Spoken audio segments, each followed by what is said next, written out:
Gorilla Technology coming at you live from Disinfobation. All right, are you ready, sir? Are you ready? I shall introduce the show.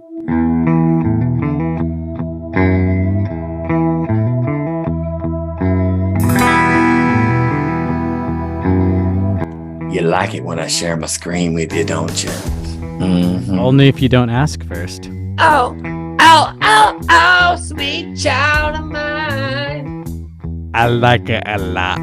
You like it a lot. You just imagine like fucking Jinping just looking at that picture going, oh, this is going to be too easy.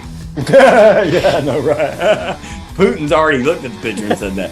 Who is the biggest transgender hating piece of shit on the planet? And it'll be like Elon Musk.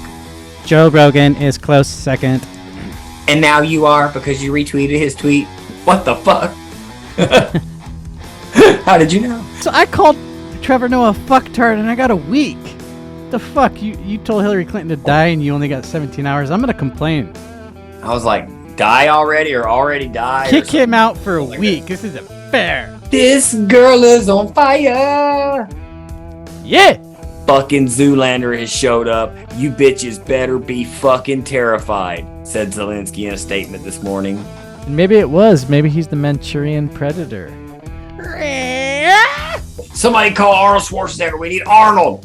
Bring Danny Glover. I would take Danny Glover over Arnold. Arnold hasn't got his most recent booster. Amazon's so much better than Spotify. Fuck Spotify. Again, fuck Spotify. I didn't realize you felt that way. Fuck you, Lindsey Graham, in the ass with the Asinator 3000, dear sir. He'd probably like it. Lindsey Graham is a fucking bottom all the way. For anybody like FBI listening, this is satire. We really don't want to execute that loser motherfucker. My dog will fuck you up before you get to me.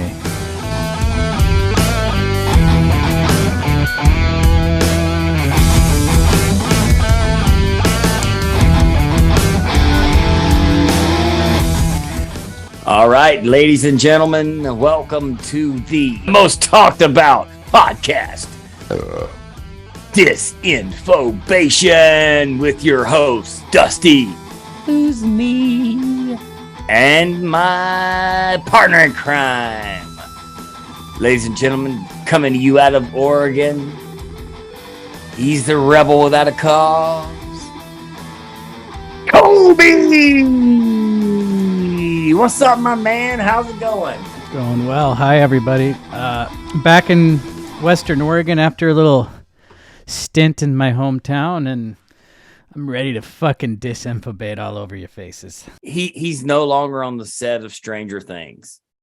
He's no longer on the set of Stranger Things. That's all I gotta say. My mom is gonna love that. You know, I mean, dude, the 80s have a look. I'll tell you right now, that show alone, you take away all the other stuff and you just put in all the cool 80s nostalgia. And I'm like, I fucking love that show. You know what I'm saying? Like, because even though I was small in the 80s, I still remember some of the pop culture shit. Like, I remember Batman coming out, and I remember like Sting beating Ric Flair for the NWA championship. I watched it with my papa. Like, that was my first introduction to wrestling. You know, the 80s were a cool fucking time, which we are kind of going through the 80s right now, if we're being honest. You know how fads and shit come back around. If you'll look at it, you just look at it. You can just look at all these people out here, and every single one of them are, you know, the skinny jeans. That's a fucking 80s thing. The big tongue high top shoes that Nikes they wear, they're literally shoes they brought back from the 1980s. I mean, it makes sense though, because in the 90s, people were trying to relive the 60s. Oh, I know. Oh, I was there. Also, man, have you heard Greta Van Fleet? That band that sounds exactly like a combination of Rush and Led Zeppelin. I have not. Dude, they're really fucking good. But it's creepy as shit because you go to their concerts and it's a bunch of fucking like 70-year-old dudes. And there's no young people in the crowd. And they're just these fucking twinks. Like, they're all hot as fuck. They all look like they're like chicks in their early 20s. Just gorgeous. And they're just up there fucking belting out like fucking the music these dudes were listening to in their heyday. Busting out hippie music, baby. Gotta love that hippie music, man. Dude, check them out. Greta Van Fleet. I shall, my friend. I shall. I think they got 3 albums now. Dude, before we get into the run sheet, did you see there were a couple soldiers from Alabama that got taken? Captured by the Russians. Saw that? Yeah, I saw that. I was hoping I was hoping it wasn't you. I was like, Dusty, did he go back to Ukraine again and get caught this time? I don't get caught. I don't get caught. Were you wearing your green hat and your yellow shirt? You damn right. I was a Ukrainian powerhouse. Dude, they're dragging this fucking war out, man. I'm telling you, their whole goal is just to fucking take out everyone. I think they might want to wipe Ukraine off the map or some shit.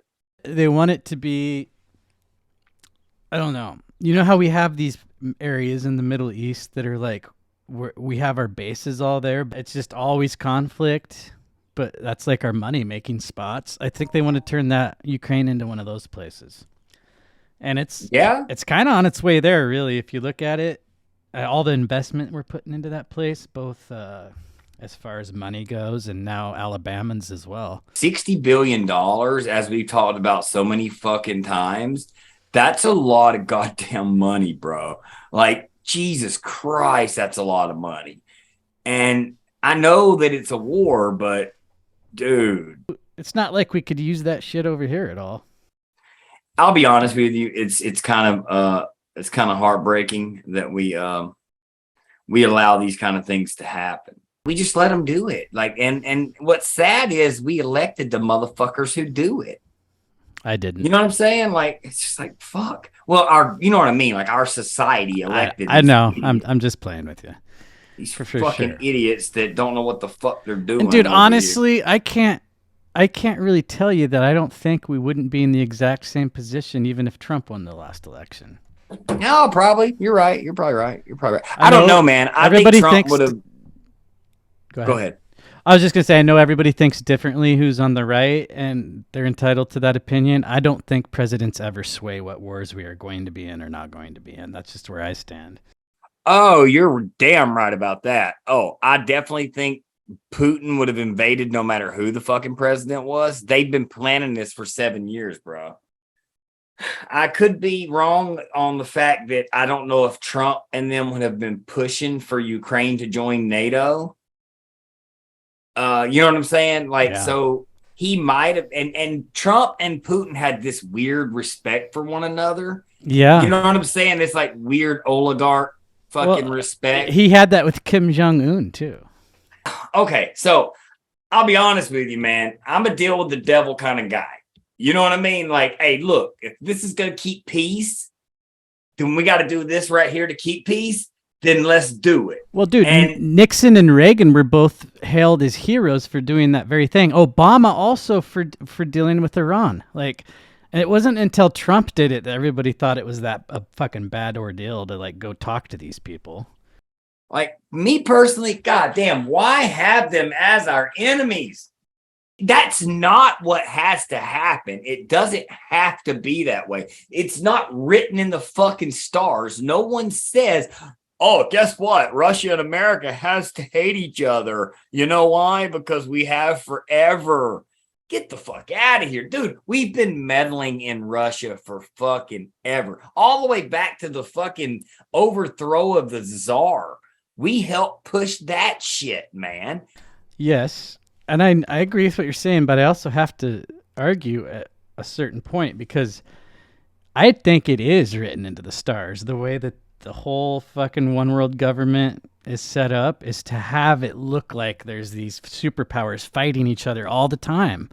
Because why would we need the government if people didn't feel like we needed to protect each other from the other? Like 1984, right. Oceania, Eurasia, and East Asia, they're always switching who's at war with who, but it turns out it's just all the same people. That's the same leaders. Right. And I think that's really what's going on. China, Russia, and Europe and the United States. Those are the three. They're just always swapping who's fighting who.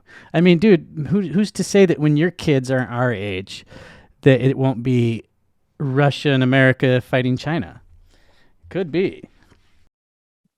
It's possible. You never know. You really don't. You don't know about any of these things because, I mean, dude, like when Trump was in office, while relations weren't perfect with Russia, I mean, a lot of people don't know this, but Trump actually made the sanctions worse on Russia over Crimea.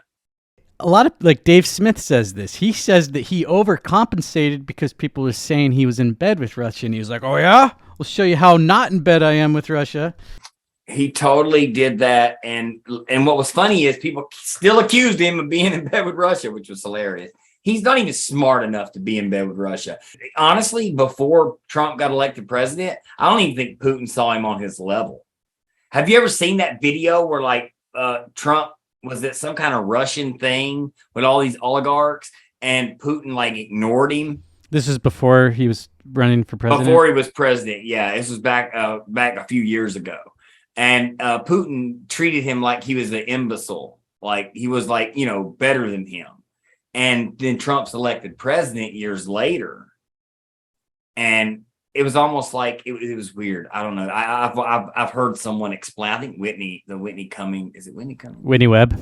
Whitney Webb. I think she explained this quite well. Go listen to her. Don't listen to me. I'm terrible at it. But just know that there's something there where at one time where Trump was offended by Putin. It was probably one of those moments that made him want to run for president, like when Obama was talking shit at the correspondence. Well, dude, they've always mentioned him running for president all the way back to the fucking 80s. Yeah, There's dude. fucking interviews where they had talk about it. Yeah, on Oprah he talked about it. And also, yes. Missy was telling me that, and you probably know all this shit, but I had no idea that him and JFK Jr. were fucking best friends, and they used to like go do interviews together where they would joke who's going to run for president first. I didn't know that. She thinks that when his plane went down, that was when fucking Trump made his split from the elites and said fuck the Clintons and all that stuff because they got JFK Jr. killed. And it's possible. It is possible. It seems like it's part of the like almost Q narrative because you have JFK Jr. coming, you know, he faked his death, and we always talk about that.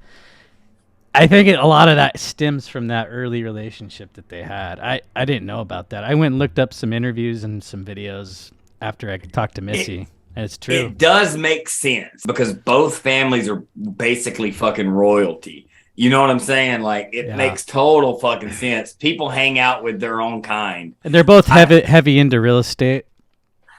Yeah, and I don't believe that Kennedy faked his own death. I believe that they took him out because they feared him being elected. Because he did turn against he believed the government killed his father. Yeah, he was running against Hillary for the New York. Was it governor that she was? New York governor? Senator. Yeah, he was running for that same position when he died. Shit. I didn't know that. He was her only competition, dude. It was like a fucking. Whoever between those two got it was going to win for sure. Put him on the death list. Exactly. I listened to this podcast about him, and he had wrote these letters. He wrote a death threat to, I think it was McCain. Dude, I'll have to look this up real quick. I don't want to misquote this because this is real. This really happened. This blew my fucking mind in this fucking podcast I was listening to. Let me Google this real quick. Let's see. Oh, Joe Biden. He sent Joe Biden a death threat. Wow. That plot thickens. That's what I thought was strange when I listened to the podcast. JFK Jr. did? Recently. Yes. Let's go ahead and they have the letter? Yeah, they had the letter. Dude, I'm going to fucking declare genocide on this fly. God damn it. Oh, I know it, dude. I have the best quote ever, and this is my own quote, and it's a great quote. It only takes one fly to drive a man insane. Do you remember that episode of fucking Breaking Bad? Walt, you remember when they got that lab under the laundromat? Yeah. And there's a fly. So. There's a fucking fly, and it's when his cancer's coming back, and he's kind of losing his mind. And this Jesse comes to work, and Walt's got everything pushed to the side, and he's just fucking trying to kill this fly. I think the whole episode's about that. And it was like Malcolm in the Middle days. He's doing a lot of his physical comedy. At one point, he stacks a bunch of shit, and he crawls to the ceiling to try to, and he just fucking falls. I remember that. I know what you're talking about. Yeah, let's see. Look at old files from a case in which Biden received a threatening letter in 1994, seemingly signed by JFK Jr. itself. Yeah, it says it was postmarked in Worcester, Massachusetts to Joe Biden, McLaren explains as he and Robinson examined documents. Dear Senator Biden, you are a traitor. You must die, reads the menacing note. Huh. Voices from the grave, ladies and gentlemen. That man is a traitor. Ooh. Why did it say seemingly his signature? Because, they don't want it to be real. Because the FBI went after him. They literally interviewed him and shit. And he probably was like, nah, man. Dude, he saw this shit coming. Mm-hmm. First he threatened Hillary's fucking senatorial seat, and then he was threatening the future president. Dude, maybe he did have some kind of crazy vision. You know what I'm saying? Because Biden has fucking took this country into the dump. You think maybe having your dad's head blown off on live TV would just turn you into a huge conspiracy theorist? Maybe he was like one of us. Oh, he was. Dude, he believed the government. He believed wholeheartedly the government was involved in his father's death, and he planned on getting elected president and releasing everything. Well, look at RFK Jr., man. Leading the charge against Fauci. And they'll take him out. I'm surprised they haven't, but it would almost be like killing Mulder in the X-Files. They never could because it would just show that, yeah, we really do that. It would be too obvious if they killed him. They'd be better off just to let him keep writing his books. Yeah, true. All right, let's get started with today's episode, ladies and gentlemen. How do you want to talk about how fucking retarded people are? Just being honest with you. Just a couple headlines here, just to throw you out there. Let's see. Elon Musk's child seeks name change to sever ties with father. It's his transgender daughter who has severed ties with him. Grimes? No, Elon Musk. I know. I was making a joke. I was saying Grimes is his transgender child. Oh, yes. It wasn't funny, but when you're fucked up like I usually am. So he's got like fucking 7 or 8 kids, right? All right, here we go right here. Elon Musk's transgender daughter has filed a request to change her name in accordance with her new gender identity because I no longer with or wish to be related to my biological father in any way, shape, or form. Really? Really? The petition for both a name change and a new birth certificate reflecting her new gender identity was filed with the Los Angeles County Superior Court in Santa Monica in April. It came to light recently in some online media reports. The former Xavier Alexander Musk, that's a pretty cool name, who recently turned 18, the age of consent in California, has asked the court to change her gender recognition from male to female and to register her new name according to court documents available online through plainsight.org. Her name was redacted in online documents. Her mother is Justine Wilson, who divorced Musk in 2008. There was no further explanation of the rift between Musk's daughter and her father, the Tesla and SpaceX chief who is attempting a $44 billion takeover of social media platform Twitter. I love how they bring that up. What the fuck does that have to do with it? It's a takeover. He's not even gonna fucking buy it. And by the way, have to do with I want to make a correction because that article clearly got the age of consent in California wrong. I could get my dick chopped off in California when I'm 5 if I decide I want to. You can get your penis chopped off at 5 years old, little one. I think it's okay that kids are able to do that. I know you do. I saw your tweet saying, hey, if we even let this 12-year-old thing go through, it's just going to, the swimming thing. Yeah, when we get to that, I want to talk about it. Is that on the docket too? Yeah, it's on. Nice. I think it is. Nice. Well, we'll talk about it either way. We'll talk about it when we get there. So apparently Elon Musk's daughter, who was his son, doesn't like him very much. So I wonder why. She's changing her first name from Alexander to something and her last name. Yeah, okay. She don't want to have nothing to do with Elon Musk. She wants to be emancipated from her father completely, which is fucking crazy. Do you think she'll change her mind when the inheritance time comes around after he's dead? Something tells me yes. Something tells me yes. The money But she's getting who paid for knows? by George Soros to do this stunt isn't it pales in comparison to what Elon inheritance money is going to be. Well, what's funny is it's like Musk has weighed in on issues of transgender people choosing their preferred pronouns. Tweeting in 2020, I absolutely support trans, but all these pronouns are an aesthetic nightmare. That doesn't sound too boy. What? That's like that doesn't even, what? That's like saying I support black people, but the Ebonics confuse me sometimes. Well, it almost honestly sounds like something a retarded person like Jordan Peterson would say. Like I get what they mean, but yeah. Well, he's a genius. He's a genius. They have to say shit that don't make fucking sense. It makes him a genius. Oh, is he really a genius? Either he's a genius or okay. So if he's not a genius, he's still smart as fuck because he's managed to figure out how to get to where he's at. You know what I'm saying? He's managed to figure out how to buy a bunch of companies that made him look smart. Well, have you figured out how to buy a bunch of companies and make you look smart, motherfucker? No, but I don't have a fucking technocratic grandpa and a fashion model mom either. Or maybe a fucking what?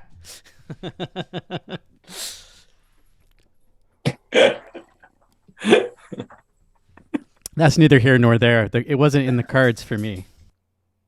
I just don't understand people.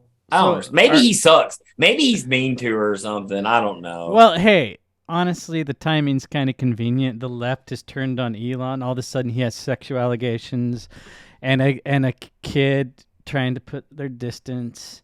A transgender kid who hates his guts. I swear to and God, just so happened to be a transgender kid. Dude, I guarantee you, George Soros paid for this whole fucking psyop going on with his kid. It just reeks of that.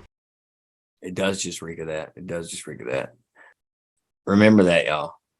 The next time your savior, Elon Musk, tweets something, remember his transgender child hates him. Okay. And if you like Elon Musk, you are therefore transphobic adjacent. You sick That's fuckers. Right. If you retweet Elon Musk's tweet, you're a homophobic, transgender hating motherfucker, piece of shit. That's just the truth. Anyway, so what's number 2? Number 2. All right, this is hilarious. This is another. We're still in segment 1. People are retarded. Leaked barracks orgy video gets hundreds of British paratroopers barred from NATO mission. Dude, when I first read that, I thought it said Barack. I thought it said Barack's orgy. I was like, oh, fuck, I want to see this tape. Is this like eyes wide shut shit? Tony Podesta, pass me the 12-year-old, please. Jesus. Come on, guys. I'm talking to my wife. Okay, so this is barracks. All right. Yeah, I'm going to pull this up. I'm going to read it. If you'll see here, ladies and gentlemen, you have a beautiful shot of these poor soldiers with their mask on. What the fuck? And then you have the Boris Johnson's dumbass. Oh, that's who that is? All blurry in the front? Yeah, why the fuck, man? Anyways, all right. British paratroopers are being barred from deploying to a NATO exercise in the Balkans. Exercise in the Balkans after videos leaked online of soldiers having an orgy with a civilian woman in the barracks. Oh, snippy nappity nappity. According to the Times of London, military police earlier this month began investigating paratroopers of the 3rd Battalion Parachute Regiment. The Times reported on June 7 that video clips are circulated on social media of a civilian woman engaging in consensual orgy with the paratroopers in the Melville barracks while dozens watched. The video reportedly showed sexual activity in different areas of the base. According to the Times, they were doing it on top of the building, under the 5-ton trucks. They were doing it in the general's back seat. They done it on the captain's desk. They also done it in the general's mom's outhouse. All those. When you fucking do that, I'm like, I lost my place. And then I'm like, oh, he's doing one of his little fucking things. That's good, dude. Until you said outhouse, I believed all of it. The decision to bar the battalion from deployment came less than a week after General Sir Patrick Sanders took over as the head of the UK Army. On June 16th, Sanders sent a letter to senior leaders calling the paratroopers' behaviors unacceptable, corrosive, and detrimental to the Army's reputation. While the investigation determined that no crime had been committed, the Times reported Sanders said behavior in subsequent videos could have been used to denigrate women. Yes, of course it could have. The soldiers were preparing to deploy to the Balkans. That's a place they really need to be for a 10-day military exercise with NATO allies. But Sanders said in a letter that he was not going to allow it to happen. Fuck those little faggots. They're not going to do anything. Fuck that. They were doing a chick in the barracks and she was okay with it and they videoed it. Nuh-uh, no fucking way. They can't perform their patriotic duties now. So we're going to send these transgender soldiers instead. To all three of them. Dude, there's got to be like at least 4. Not prepared to risk NATO's mission or the reputation of the British Army by deploying 3 para at this time. The unit previously deployed to Afghanistan amid the Taliban's consolidation of power last August. God. Okay, so what are you trying to tell me? That having an orgy in the barracks somehow makes you not combat ready? Yeah, we want them full of sperm when we send them in. What the? That doesn't even kind of make sense. But yeah, people are fucking retarded. If you're gonna do shit like that, so guys, look, from a guy who's a veteran, who was a soldier, who did things similar to that. Not saying I did that, but I have done some wild fucking things. Dude, this is all I can say is don't video shit, you fucking idiots, you fucking retards. Don't fucking video shit, you fucking morons. That's what people do. Stuff? Everybody these days. Everybody. God damn. Yes, I get that, but don't. I got this fucking thing, man. I can't even take pictures. I'm trying to give some fucking advice to these young cats out here, man. If there's no fucking video evidence of it, guess what? It never happened. You know what I'm saying? Pretty much. What I'm saying? Deep fakes are so fucking good these days. It's gonna like clear the floor for a lot of denial when there actually is real damaging video or photographic evidence of people doing shit. I'll tell you right now, never admit to anything and never fucking apologize for a fucking thing you say. I never will. Jesus Christ. Never apologize for something you say and never fucking... If I accidentally come in your eye, I might say sorry. But beyond that, no. Dude, that drives me fucking crazy. And since I'm talking about that, we'll go ahead and jump to it. Fucking Rainn Wilson apologizes for transgender joke. Guys, do you understand that fucking headline? The biggest part of that headline is the part that says joke. You know, joke doesn't mean hate. If you can't make fun of people, it makes people hate you. You know, exactly. That you like that privileged rich fucking kid in class that got special treatment. You couldn't make fun of him and give him shit, so he's on this upper level. Do you think those other kids liked him? Fuck no. See, dude, like if Dave Chappelle can't make fun of trans people when he's allowed to make fun of everybody fucking else, there's a reason. Something ain't right. Well, that's just like I saw a tweet from like some female soccer player. And she was like saying how, you know, it's horrible if they don't allow transgender athletes and all this. And I was like, of course she said that. If she said anything different, she would be through. Remember that tennis player? She's a lesbian tennis player. She's old and retired. I don't remember her name, but she spoke out against Leah Thomas, the swimmer from UPenn. As an LGBTQ representative of the last 3 decades, as soon as she said this isn't fair, letting Leah Thomas swim, they threw her out of the cool kid crowd immediately. Of course. I wish I could recall her name for a podcast's sake, but fuck. It's bizarre that you have to support things in order to avoid being fucking straight up ruined. They will ruin you. Ruin you, I say. You could be the sweetest person on the planet. You could be the best swimmer, the best soccer player, the best football player, the best basketball player. I don't give a fuck. You could be the best whatever on the fucking planet. You fuck around and say some shit they don't like, and they come at you, and that's been proven time and time again. And the best way to deal with it is to just be like, fuck you. Fuck you. Kiss my fucking ass. All right. What did Dwight say? I haven't even read into this. We're about to find out what Mr. Dwight said. Dwight Schrute Farms. Of course it pulls that picture up. Yeah.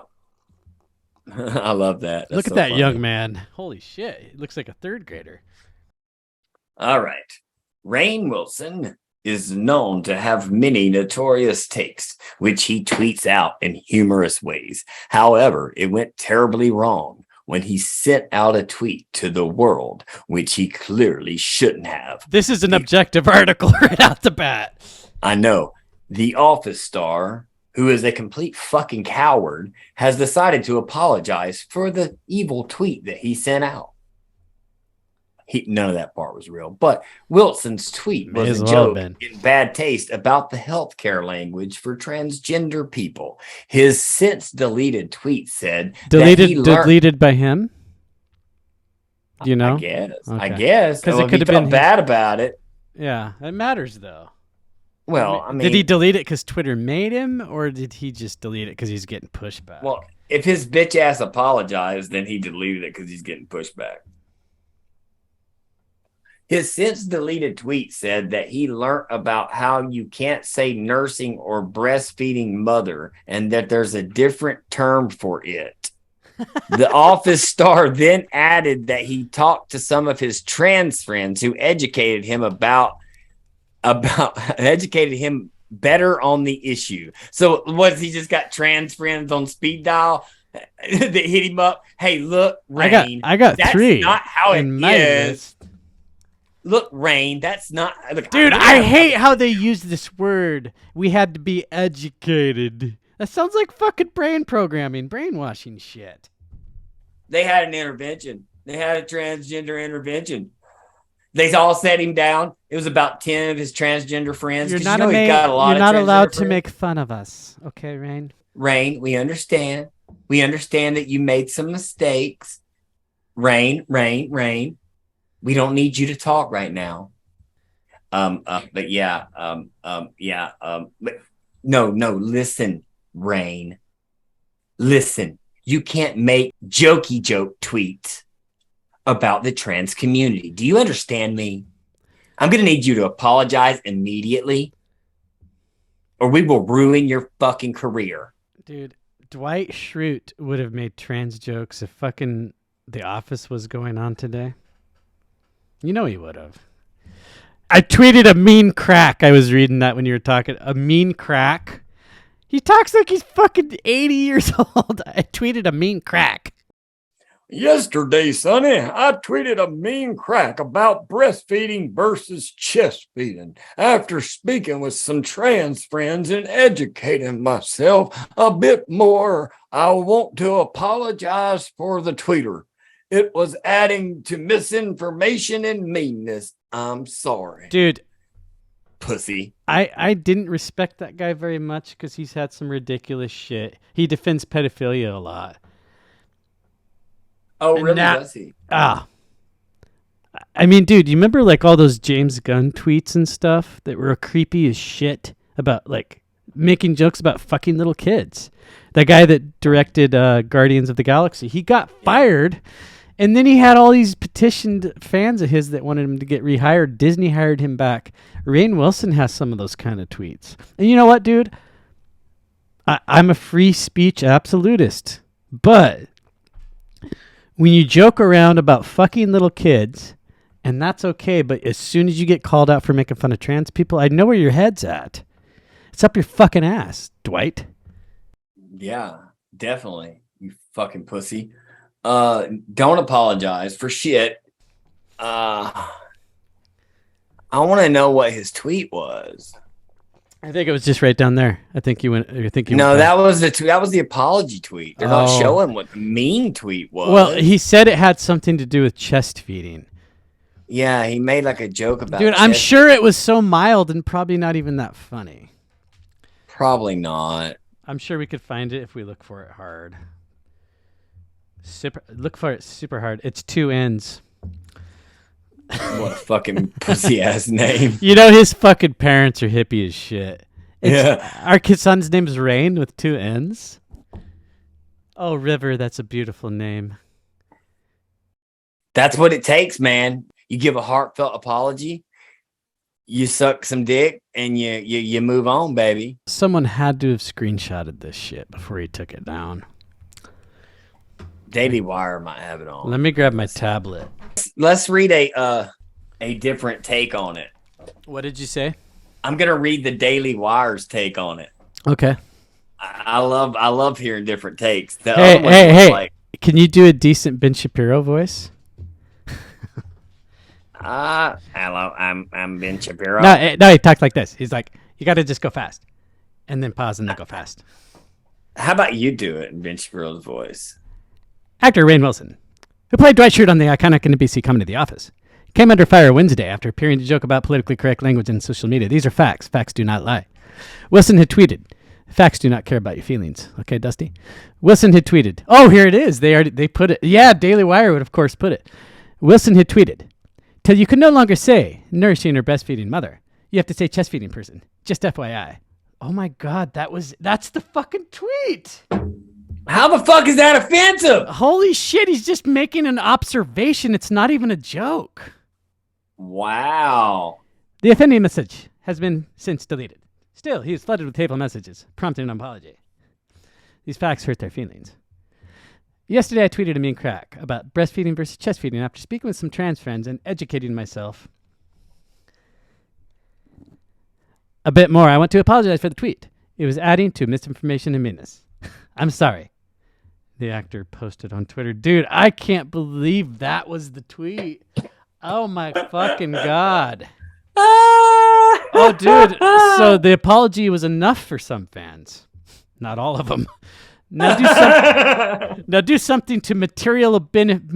Oh, they want money? They want a fucking payoff? Ah! These replies really ain't it. This guy has. It's a scam. It's a scam. They get them saying something, and they're like, "All right, look, bitch, we need an apology and some dough." Dude, can you go back up? I want to read that again. Till you can no longer. TIL. What's that stand for? Do you know? Till you can no longer say nursing and yeah, but TIL to let you know. No, to inform. To no, it would be. I don't know. I don't know. It's some fucking jargon, malargon that I actually type fucking words out because I'm retarded. Let's look it up. This is gonna bug the fuck out of me. Totally in line. I got it on my. I got it on my tab. You got it on your tab, dude. I can't. That is like the most mundane, fucking benign tweet I have ever read. It has nothing to do with transphobia whatsoever in it. I know, man. I know. Today I learned. TIL stands for Today I Learned. You can no longer say, "Oh, what the fuck?" He's just saying something. Maybe he really did learn it that day. What the fuck? All right. I don't want to talk about this anymore. It's bizarre, dude. It is bizarre. Dude, I'm going to go off if we keep talking about it because it's like the fact that he fell in line is what upsets me the most. I understand the rules that the fucking libtards have set up, but wow, what a fucking cuck. Dude, it's so scary. I will never watch any more Office today. I make that promise. It's terrifying, man. Like, if you do anything, say something so minute, that wasn't even like bad. No, it's the most fucking tame shit ever. He could have been all Dave Chappelle on it, and he didn't. That's so bizarre to me, dude. Like, I'm serious. Like, I still find it just to be, it's just insane. I don't know how to act with your internet working all good. There's been I know, right? We've been going for. Well, we've been recording the episode for over an hour, but I think we started talking like an hour and a half ago, and there's been no interruptions. I'm telling you, I have a supercomputer. I don't know what the fuck is Tyler playing video games too? Yes. Dude, I'm telling you, this fucking 11th gen i5 fucking processor in this computer and Wi-Fi 6, whatever the fuck it is the most amazing I've ever seen in any computer. I've never seen a computer. Look, dude, I'm doing so many different things right now on this computer, and it's working perfect. Are you watching Jock Pussy on the side? I have a little screen down here. Y'all can't see that I'm not sharing. The little JPS Jock Pussy screen?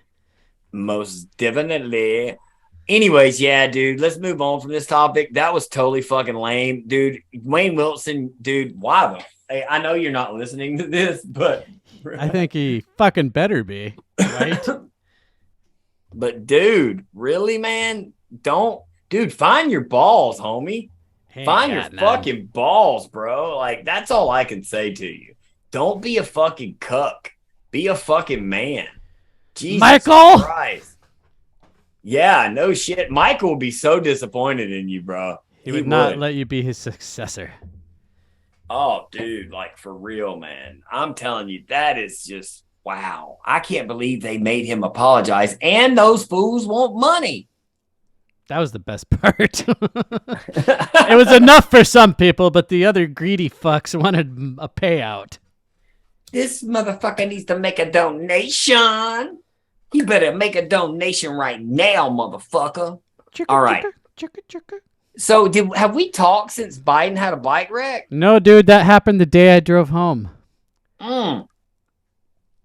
That's so sad. I retweeted something where I tagged you in it because you made a tweet the day that it happened. Oh, about I guess Trump not riding. I was like, everybody hating, but I ain't never seen Trump near no bicycle. And then you saw that thing I tagged you in where he's like, yeah, pledged to, I said, fucking Dusty called this shit. Never ride a bicycle. Yeah. I think it actually happened the day I was hanging out with my dad. So probably the day, like a couple days after we talked. But yeah, dude, the silence after it happened, I think people are just like, oh, fuck, is this it? Is he dead now? Finally? Kamala! Right, yeah, and then he gets up and he's like, you're acting like a Republican fucking politician asking me that question. Dude, it's so crazy, man. Oh my God. Anyways, yeah, dude just fell right over. Just riding his bike and it was weird too because he was like getting off of the bike. It looked like he got hung up. It was after he stopped. Yeah, it was after he stopped. It wasn't like he was riding and did it. So that's even worse. It's a worse bike wreck. You know, you don't have any momentum. You can just kind of roll with it. It's almost like ugh. It's like most people wreck while riding. Not Joe Biden. Not Joe Biden. Dude, he falls upstairs. Most people fall downstairs. Bless his heart. I mean, he is fucking Lloyd Bridges from Hot Shots Part 2. There's just no way around it. Dude, it's so funny because you're completely right. Ooh. But what? Tell me. I was just reading the next thing. The daughter of a bad cop. Mm-hmm. That's wicked too, man, because they want you to know. They want you to know all about it. This is kind of in the same theme as the first story we did, Elon Musk's daughter. No, you know what? I wanted to stay where we were at because we had talked about Rainn Wilson and the transgender thing. So I wanted to go back to the Biden wants to make it easier for kids to have sex change. We skipped over that. Executive order. All right, so this is from National Review. So it's going to have like a right slanted opinion. So or not opinion, you know what I mean? Like this is I think this is more of a right leaning news organization. Last week in the month of Pride, formerly known as June. It's already funny. President Biden signed an executive order directing his health and education departments to do everything in their power to encourage transgenderism among children and promote expanded access to gender affirming care. Dude, that picture right there, you just imagine like fucking Jinping just looking at that picture going, oh, this is going to be too easy. Yeah, no, right. Putin's already looked at the picture and said that. He came 3 times jacking off to it. To justify this intervention, Biden warned of the alleged alternative, so-called conversion therapy, a discredited and dangerous practice that seeks to suppress or change the sexual orientation or gender identity of an LGBTQI plus people. Biden is confusing a couple of things to be deliberately misleading. No shit. In the late 19th and early 20th centuries, homosexuals were subjected to scandalous medical malpractice. Gays and lesbians were given sexual depressants, testosterone, estrogen, and electroshock therapy, and subjected to castration, vasectomies, hysterectomies, and even lobotomies. Over time, such interventions were abandoned.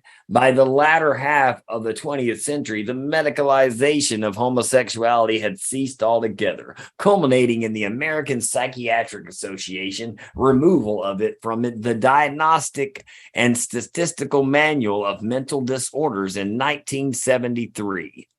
No one wants to return to this so-called conversion therapy, but the term is also used to describe talk therapy designed to assist patients who wish to mitigate or redirect unwanted sexual desires. This form of therapy might be abused and has long been viciously attacked by the left, but it isn't wrong as such. Regardless, conversations between therapists and patients are covered by the First Amendment, and the government has no compelling interest to intervene in this matter one way or the other.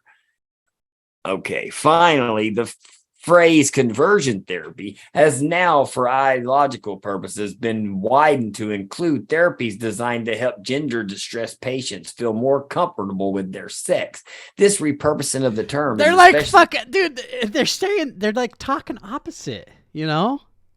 Because anyways. I know what they're trying to say is, okay, so back in the day, they did all these conversion therapies trying to turn people from gay to straight, right? So now they're doing it in reverse, but they're turning people that are gay to women and women that are gay to men.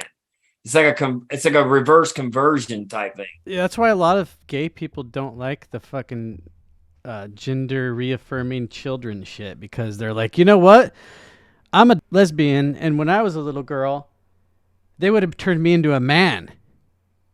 And I don't want to be a man. So, yeah, exactly. So what we have going on here, let me just make this point and we can get back to the article, but what we have here is another kind of conversion therapy is where we're taking, like in certain schools where they're allowed to do this, where they fucking take normal kids and try to convert them to be trans. So they're the ones who are guilty of this shit. Yep. Anyway, keep going. All right. Finally, the phrase conversion therapy is now, for ideological purposes, been widened to include therapies designed to help gender distressed patients feel more comfortable with their sex. Of course they're going to be distressed when you're fucking teaching them shit. Yeah, dude, you're fucking in their heads. They're small. They're kids, man. Kids' brains are so like... It doesn't take much to distress a child. You're just like, you might not be normal. I know you think that dick makes you a boy, but have you ever considered this other thing? You can take any young child and just make certain comments and say certain things, and I promise you, they will come out like a certain way. Yeah. You know what I mean? Like it's what cult leaders do to adults. It's way easier to do it to kids. Like, say for instance, if you had like 2 kids, you had a daughter and a boy, a daughter and a son, and say you treated them the same, like you treated the boy like a girl, that boy would, as he grew up, and say father wasn't there or whatever, as he grows, and you see this a lot. I've seen this so many times throughout my life where it's been like a mom and a sister or a couple of sisters, and then there's the one son. Dad's not in the picture, or dad's always at work. So he's really raised with these women, and they treat him like he's a woman, and he acts like a woman. And next thing you know, he's gay. I mean, I'm not saying that's the case. Yeah, but you're actually arguing their point because they're saying gender is a social construct. So if you take a man and you raise him around a bunch of women and raise him like women, you're saying that he will probably become a different way. Yeah. Well, I'm saying if you treat him like, I'm saying if you take someone and you treat them like they are a female, like if you buy them dresses and dolls and treat them like they're a female and encourage them to do female things as a small child, they're gonna carry that into their. You see what I'm saying? Yeah, I do. But I gotta say, like, you see little girls become tomboys all the time, and then you see little boys who, like, their dads are trying to get them to play football and they just want to do ballet. I understand what you're saying, and I think you're right. I think most of the time. Well, I'm not saying all the time. Right. I'm just saying there's those cases. I've seen those cases. I think that fuck, man, I don't even know what number I want to throw out there, but I'd say it's like at least 3/4 of people. You could just push them in a certain direction, and that's what they're gonna do. You know, right? I mean, like, there's outliers. I'm just saying that, like, your environment does have a lot to do with how you are and how you end up being. Are we going to have a nature nurture discussion and get all psychological on disinfobation? I don't know, man. I think we should at some point.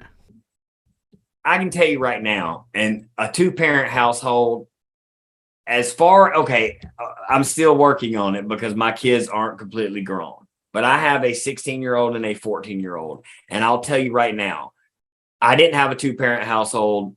And when I did, I had a stepdad and I rebelled against him, and it was just chaos all the time. And my kids have had mom and dad their entire life. We've always made it feel like a home.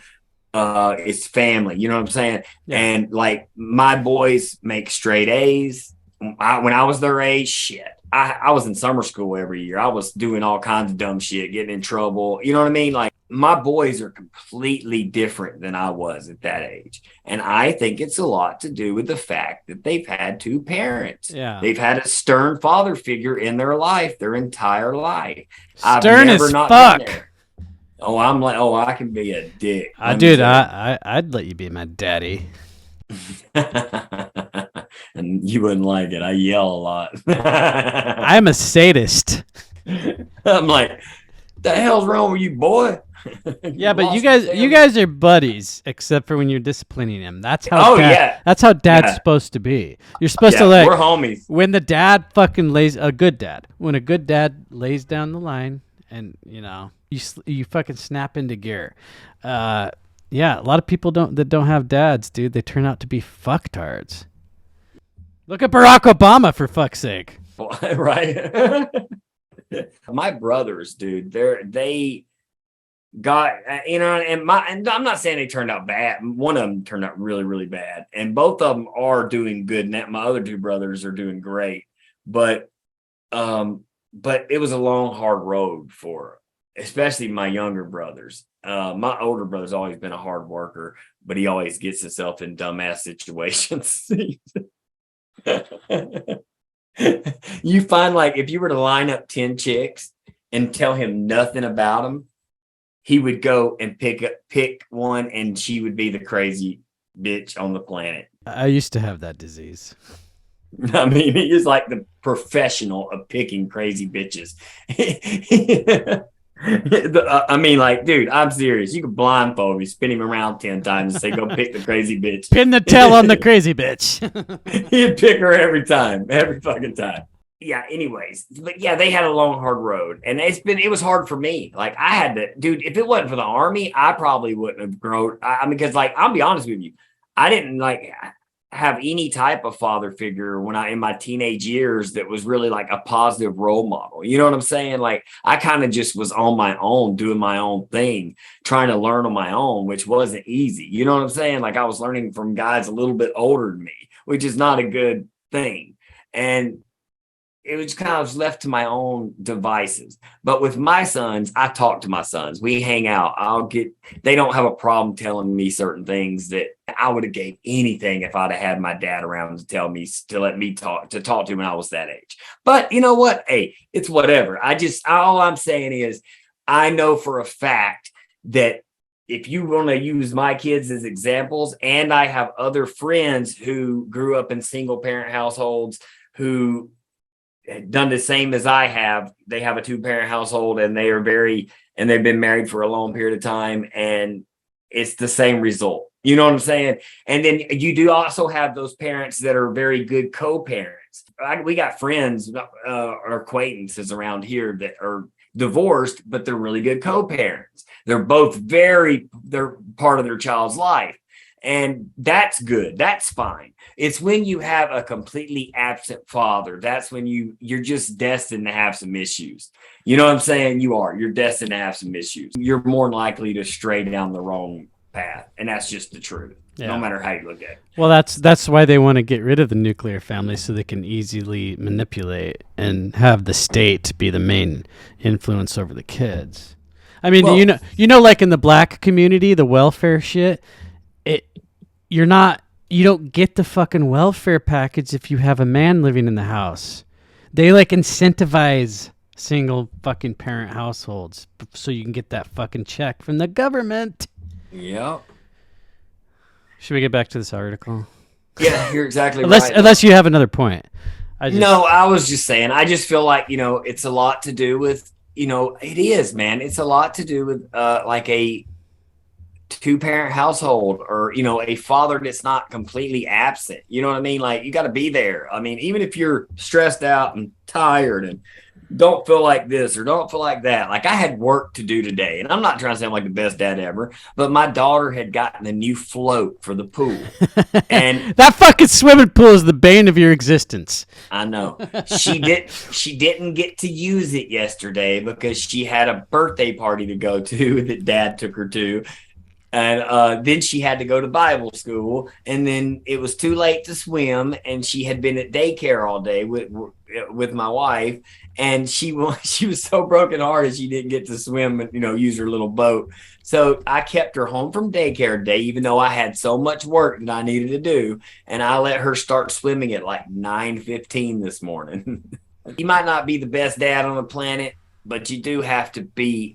They have to have a dad. Like, you know what I'm saying? Like, dad needs to be there in the picture. Mom needs to be there in the picture. Yeah, dude, you need that fucking balance of the feminine and the masculine, and like the two polars of life and existence.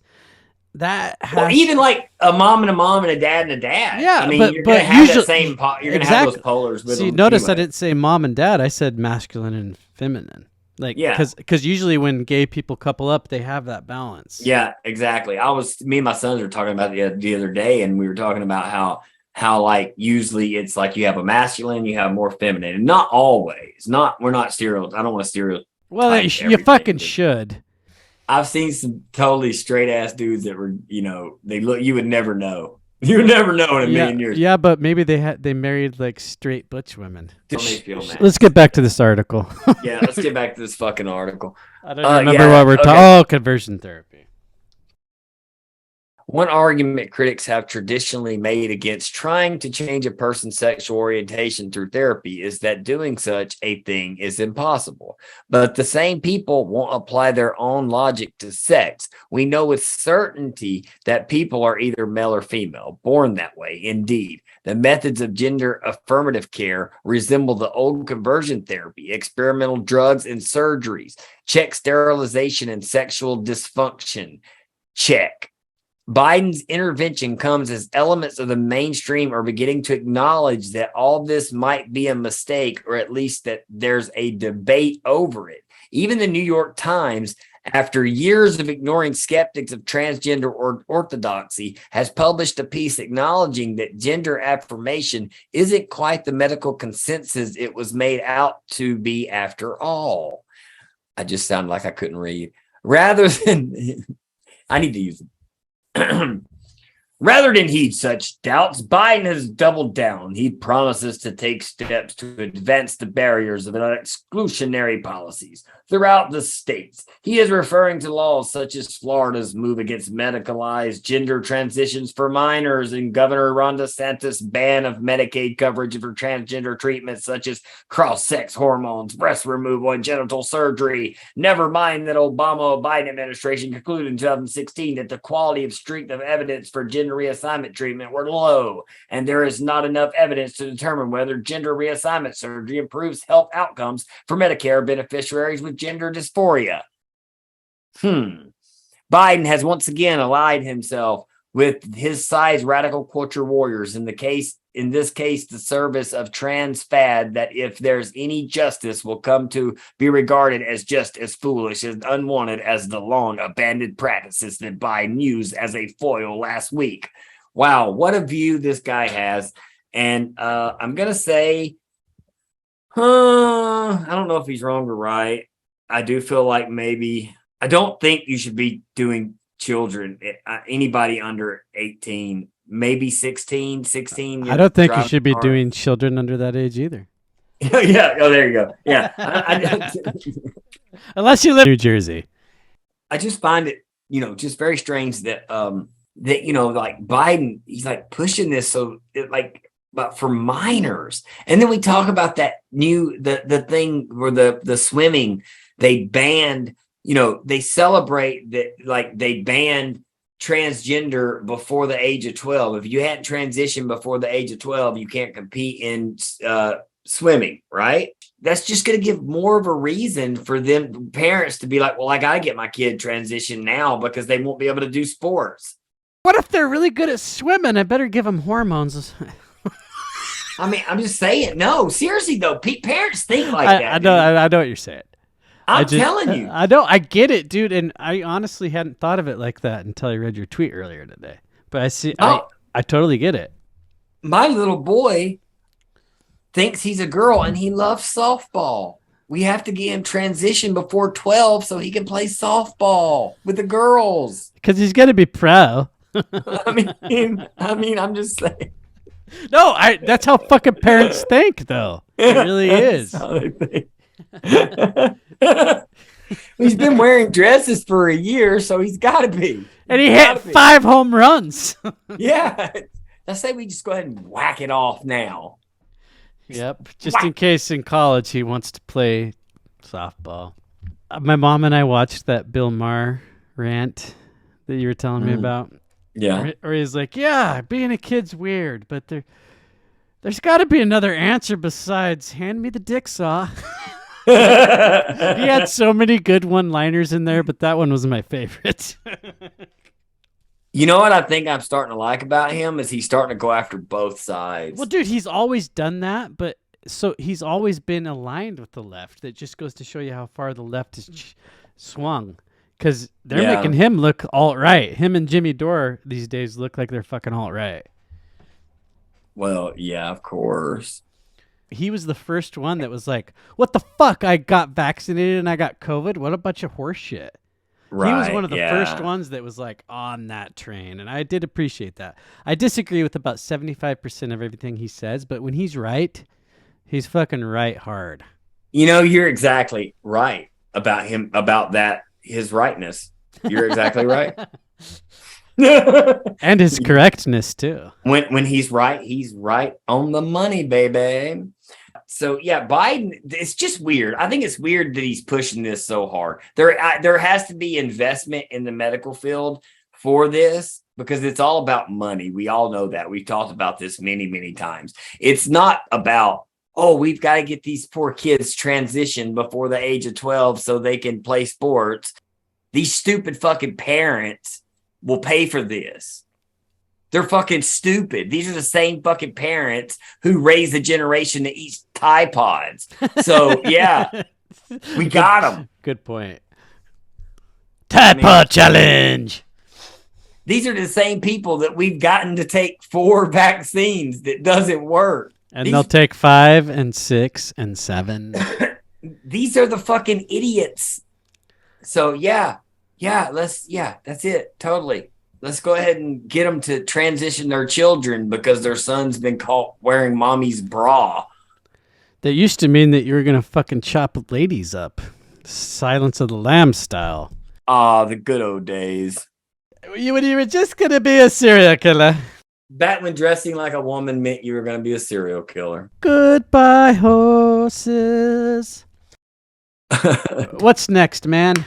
Next on the docket, dear sir, is Zoolander visits Zelensky.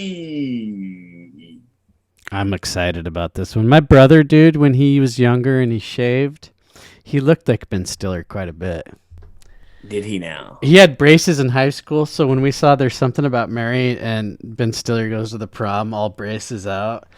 Oh, you're gonna go with like a bunch of people, or yeah, you want like a designated driver, right? No. I mean, you and me, we could go together. It looked just like my fucking brother. I'm not gonna lie. I'm a Ben Stiller. I like some of his movies. I love Zoolander is the shit. It shows about classic, MK Ultra assassination. Yeah, all the male models are like fucking taking out politicians and shit. Like, and dude, meet the parents. So Cam Harless tweeted Zelensky going to talk to, or excuse me, Stiller going to talk to Zelensky, and I said, you know what I want? I want fucking Robert De Niro to attach both these motherfuckers up to a lie detector. But he's too busy trying to exonerate Roman Polanski. Freaking Robert De Niro's a piece of shit. Is he now? Yes. Yeah, I know. He plays a tough guy in movies, but in real life, he's a vagina. So he'll defend a guy who sodomized a 14-year-old girl with a wine bottle, but he'll say, "Fuck Trump," and then everybody fucking gives him a standing O. It's like, yeah, you're in bed with pedophiles, but fuck Trump. I see.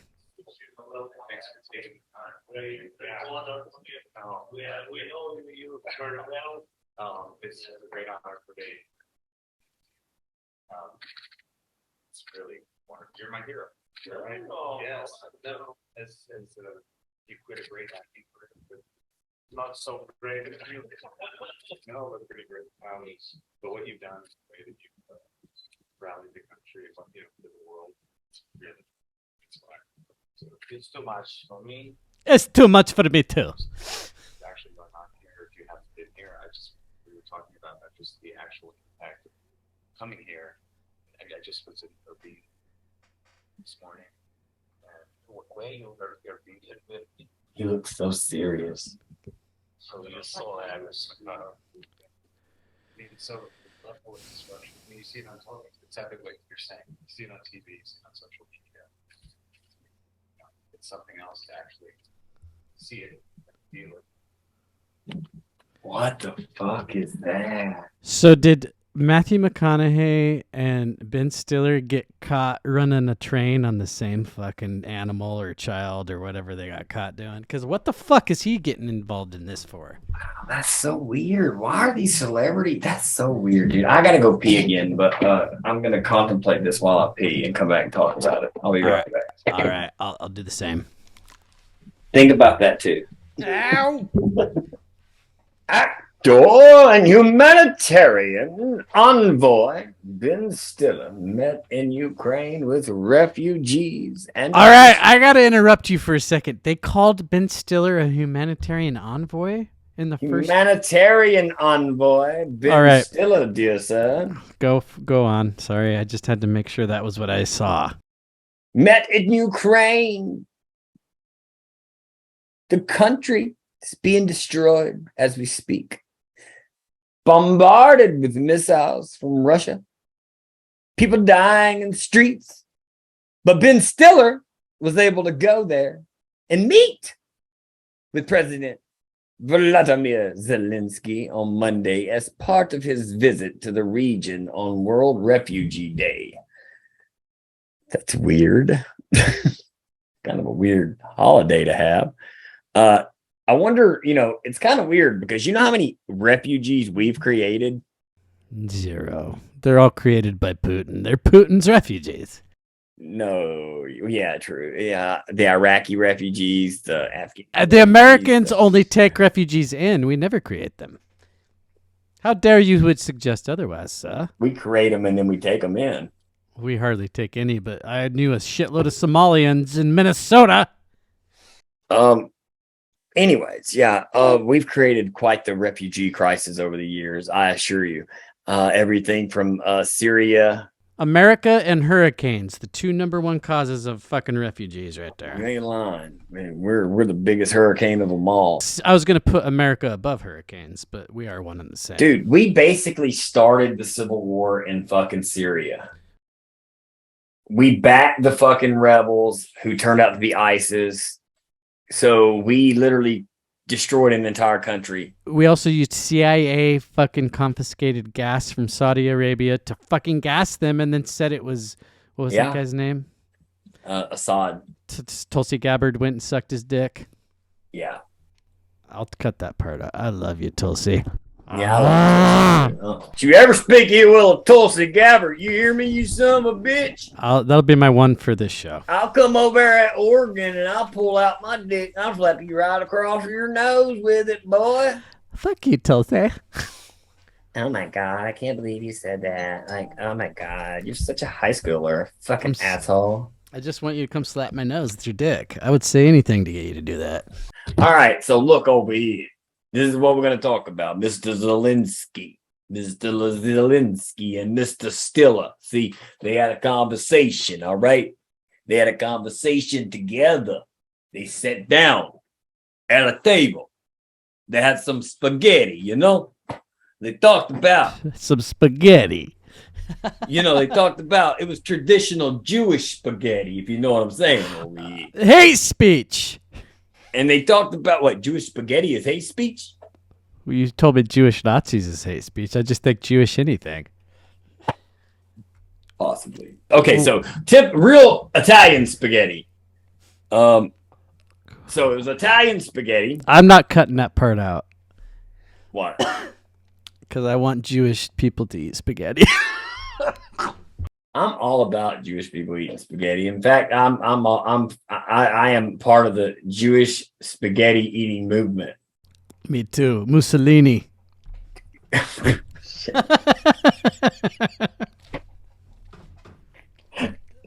didn't even think about it. I didn't either. It just popped into my head. That is Kate speech, probably. Fucking bring it, YouTube. Saying that Jewish people eat spaghetti. How dare you? Wow. It's like saying they like bratwurst. They like chunks of bratwurst in their spaghetti. Yeah, that's definitely probably As long as it's kosher. My thing is, if you don't like what I gotta say, you don't have to listen to me. One, I'm a 41-year-old fucking balding white guy who wants to be a podcaster in a field where there's so many fucking podcasters, but yet I still think that I should do it. So I don't think you're gonna shut me up.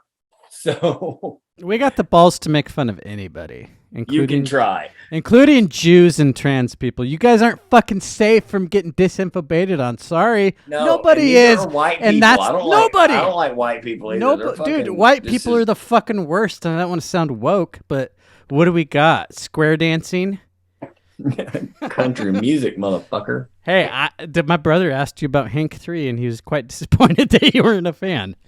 Hey. This article.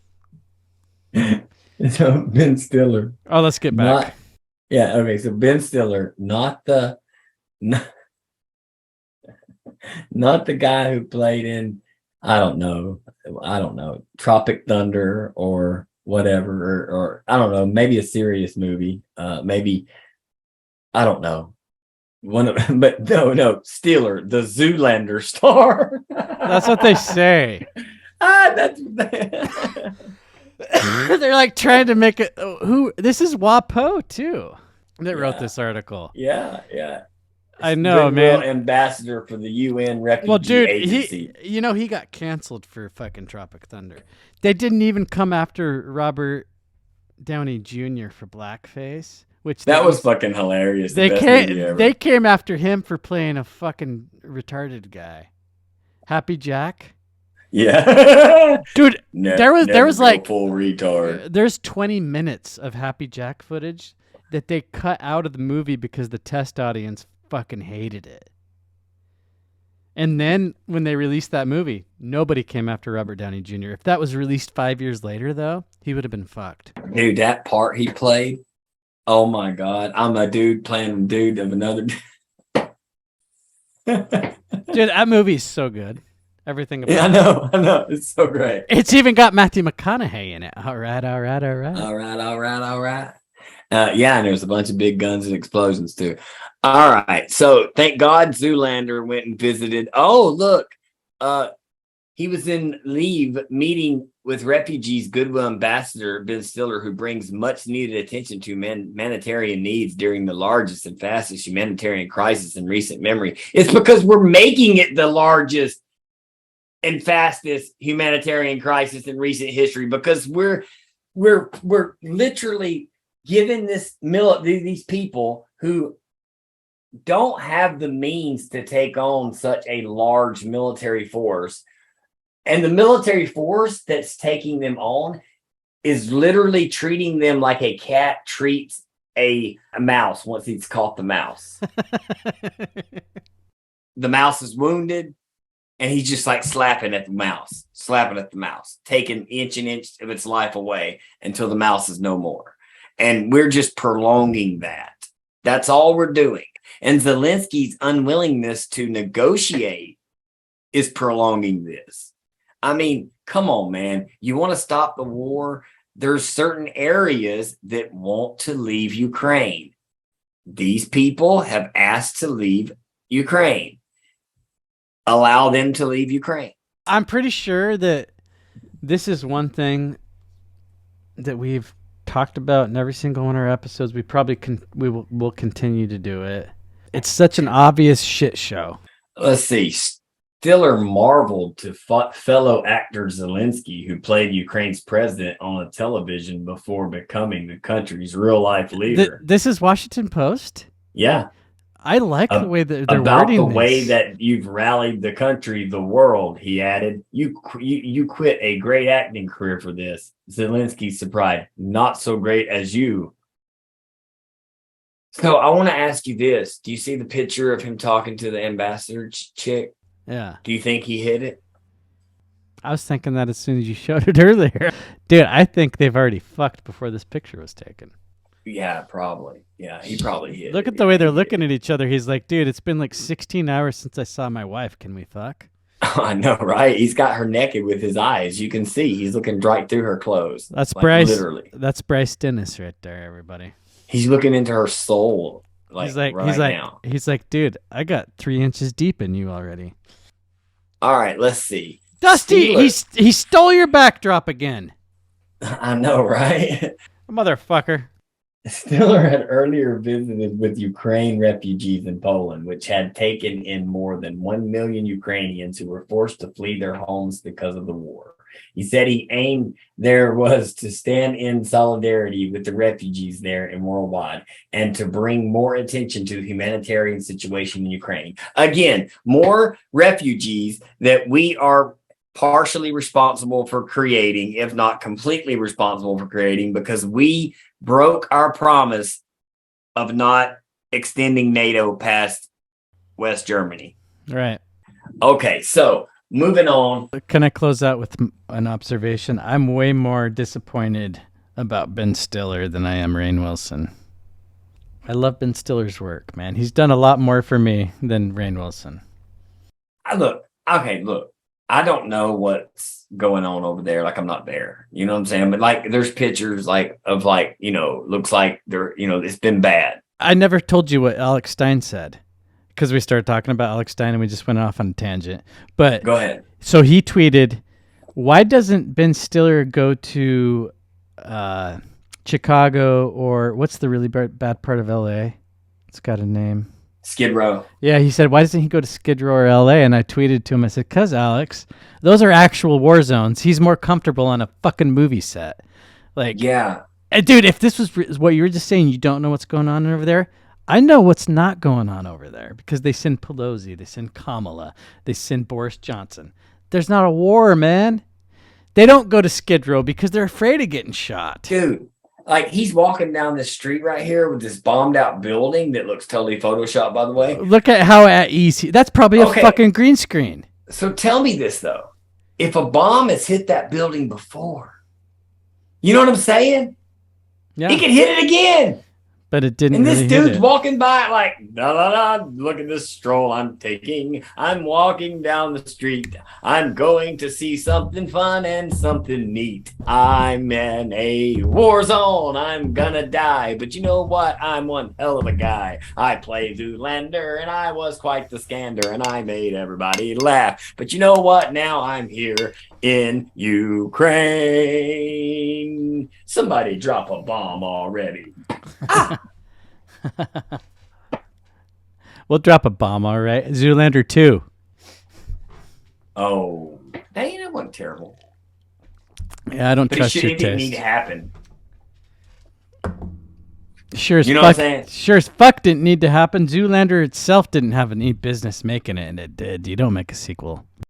Yeah, it didn't need a sequel, but yeah, especially as far ahead as they made it. Like it was like It's Owen Wilson, like 4 suicide attempts later. But Owen Wilson, man, he's I don't know why, but I've always liked Owen Wilson. I love Owen Wilson. He tried to kill himself because he can't take this kind of shit. You know, he's watching Ben Stiller go to Ukraine. He's like, "Come on, what the fuck over here?" I'm channeling Dusty. What are you doing? Hey Ben! Hey Ben, you lost your fucking mind over here. What you doing? You're going through I didn't see your fucking ass in Iraq. Where was you at, baby?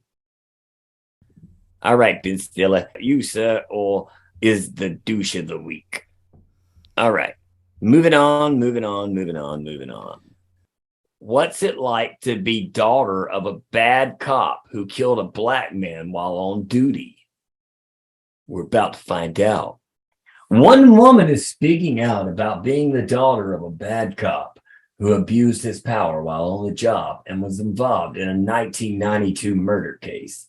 In a slew of TikTok videos, Kelsey explained that her father is now a retired police officer who worked in Cleveland, Ohio. What side of TikTok is for the family members and children of bad cops? Because I'm pretty sure I'm not the only one ready to talk, Kelsey said in her video. Oh, so is this like her dad? She narking her dad out? Holy shit, this is totally way more different than what I thought. Did you not read All this? Of course not. I have to be surprised when I read their crazy fucking bullshit. I thought that was my job. No. No, I like the surprise too, baby. All right. All right. She learned, my friend. She learned her police officer father had killed a man while on duty. Throughout my whole life, I knew that my dad was a police officer that wasn't liked. I knew that my dad was home because he was in trouble for killing somebody, she said, adding that he was on trial and on leave from work for about 9 years.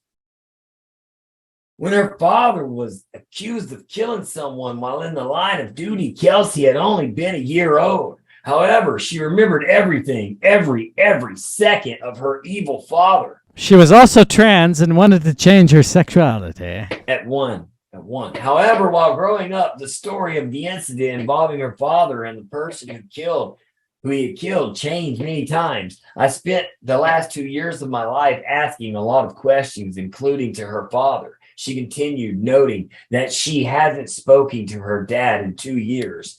Kelsey explained that when she was younger, her understanding of the story was that her father had to kill someone while on duty because the victim had killed his partner. My dad many times would boast about having been on the force for 26 years or whatever, she said, before pointing out that 9 of those years were spent at home because he was accused of killing someone. She added that her father would constantly talk about how he doesn't need guns because he has killed people with his bare hands and he's not afraid of anyone. It wasn't until after the George Floyd murder in the summer of 2020, got to bring up that, Kelsey began questioning her father and his time on the police force, saying, just thinking back to some of the things my dad has said over the years, I started looking more into the case of Michael Pipkins. Her father's victim, Michael Pipkins, was killed in Cleveland in 1992. She revealed that her father was one of the officers involved in killing of Pipkin, a black man who died after being placed in a chokehold by former officer Michael Takersley. All right. So her father didn't even put him in the choke. Wait, what? After reading some of the press coverage of the case, Kelsey realized that the stories she had heard growing up about why her father killed Pipkins had been a lie. But wait a minute. I'm confused. It said somebody else killed him. In the second part of her story, she continues saying that her father has never shown remorse for killing someone and has often bragged about doing it with his bare hands. So maybe he did choke him out. She revealed that her father was one of the officers involved in the killing of Pipkin, a black man who died after being placed in a chokehold by former officer Michael Tankersley. Okay, so this happened in 92. Yeah. After reading some of the press coverage, Kelsey realized that the stories she heard growing up. Okay, I already read that. Yeah, he bragged about. This is like a George Floyd prequel. Yeah. So I asked my dad his side of the story because I know that the media can skew things, she said. His side of the story is nothing at all like what has been reported. She compared her father's recount of the murder to the recounts she received from the other people she spoke to about Pipkin's murder, which she noted matched up fairly well with what the media had reported. He told me that Mr. Pipkin stole a car and they had a hard time apprehending him. My father ended up eventually catching him and arresting him. She shared of her father's recount of the murder. He told me Michael Pipkins had some kind of heart condition or something. They took him to be booked, and while they were standing at the booking counter, Michael Pipkins passed away. My dad rendered CPR, and he couldn't save him. Kelsey continued saying that the story her father had told her was a complete lie, according to the other court documents that I've seen and other people that I know that were in Pipkin's life at the time and were part of the whole story. I just want to understand why the stories are so different, she concluded. But there is a common theme between my father and the stories of I'm picking my nose on fucking thing. Yeah. I'll eat that booger, baby. You can pick your nose on a podcast. Bottom line. Life at times or were at part that whole story, whatever. I just want to understand why the stories are so different, she concluded. But there is a common theme between my father and the stories everyone else in life. Okay, I just want to get to the part where she tells her dad. Wait, that's it?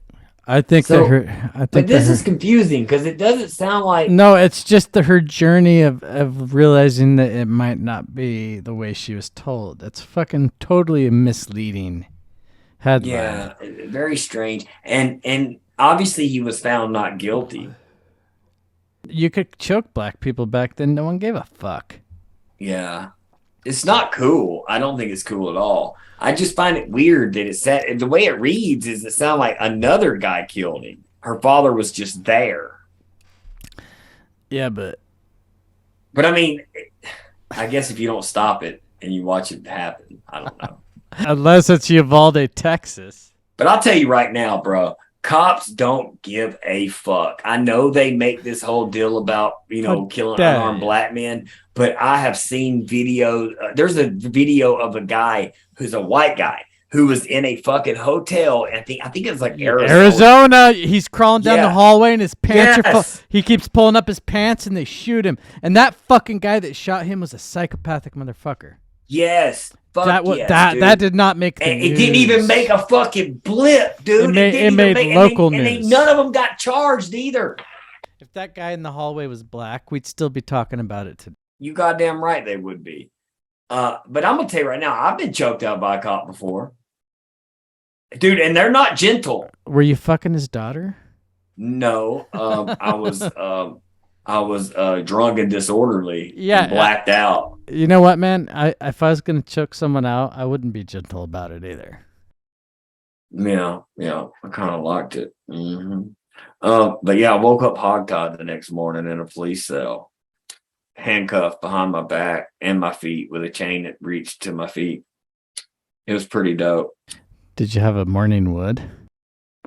No, but they said I resisted arrest so bad they had to hogtie me. I believe it. Look at your ass. I was a wild 20-something-year-old dude, in the army especially. Let's go to the world being on fire. Yeah, all right. Moving on, baby. Moving on. We can talk about. Let's create. Your eyes cast a warm brown glow. Your voice carries a soft tone. Your nose creases when you smile. But the things that make you unique can also be used to track you. And in China, your appearance, the technology you use, and the sound of your voice are all types of information the Chinese government collects. The scale of this surveillance and the infrastructure supporting it are larger and more elaborate than previously known. For over a year, the New York Times has analyzed more than 100,000 government bidding documents. They span 2 decades and were collected and shared exclusively with us by ChinaFile, a digital magazine published by the Asia Society. In these bidding documents, government agencies from across the country detail what surveillance products and services they need, from phone trackers to equipment used to collect iris scans and DNA samples. These documents explain the strategic thinking behind the purchases and invite companies to bid for project contracts. Together, they reveal China's ambition in collecting vast amounts of sensitive personal data. From the local to national level, China aims to gather as much information as possible on its citizens, centralize this data, and use it to maintain authoritarian rule over its entire population. Let's start with the cameras, the foundation of China's surveillance state. There's a lot of them. Analysts estimate that over half of the world's nearly 1 billion surveillance cameras are in China. These cameras surveil and store the images of all who cross their paths. A bidding document from Fujian province in the country's southeast details the police's plan to improve their facial analysis system. It reveals just how much data their facial recognition cameras are capturing, so much so that they required a database 20 times as large. God In damn. this case, the system detects faces from video feeds and stores 2,000 images of those faces every day. Police keep them for 6 months. There are 7,000 video feeds in this Fujian system, so that's 2.5 billion facial images stored at any given time. Good God. All those images are for just one province in China. To put that in context, that's 3 times bigger than one of the largest US government facial recognition databases, which is run by Homeland Security. Throughout China, authorities are highly strategic about where they place cameras. Dozens of documents show that police detail the locations and precise viewing angles for the cameras. For example, there are instructions for a camera's placement on the northwest side of this apartment building in Beijing, and across the street from this kindergarten in the city of Jiaxing. That's insane. What did you think about that? They're showing us what they're capable of, but they're acting like it's only over there. Also, they're acting like, yeah, they only hold these files for 6 months. Like, no, they never fucking let any of that shit go. I think that this shit's over here for sure. Oh, no doubt. They said it was. They definitely said it was. They said that we have a Homeland Security apparatus. They were comparing how small ours was to Yeah, what they, but true. like I said earlier, the big superpowers work together. Like everybody acts like TikTok and Huawei, we're at odds with them, but no, we're not. There's so many ways. Like, dude, the way that they gather data over in China, over here they just do it through the apps. Like Snapchat has the facial recognition features. And I also want to say, I think that part of the main reason they pushed masks so much was so that they could fucking make their facial recognition technology better. Everybody wearing masks in public, they learned how to just fucking do this part of the face. True. You know? Yeah, just get the eyes. Yeah, and like the top of the nose.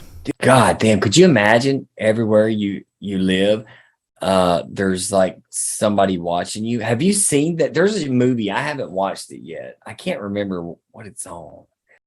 It's about, they're in the future and they have these little drones that follow them around everywhere they go. Like everywhere you go, you have a drone following you around. And crime has like literally dropped to zero since this happened. Well, the plot to the movie is this girl's father is murdered while his drone is hacked. Somebody hacked his drone, shut it off to where you couldn't see what happened, and they murdered him. All right. Well, that's the plot of the movie. But dude, the whole premise, the whole idea of Predictive programming.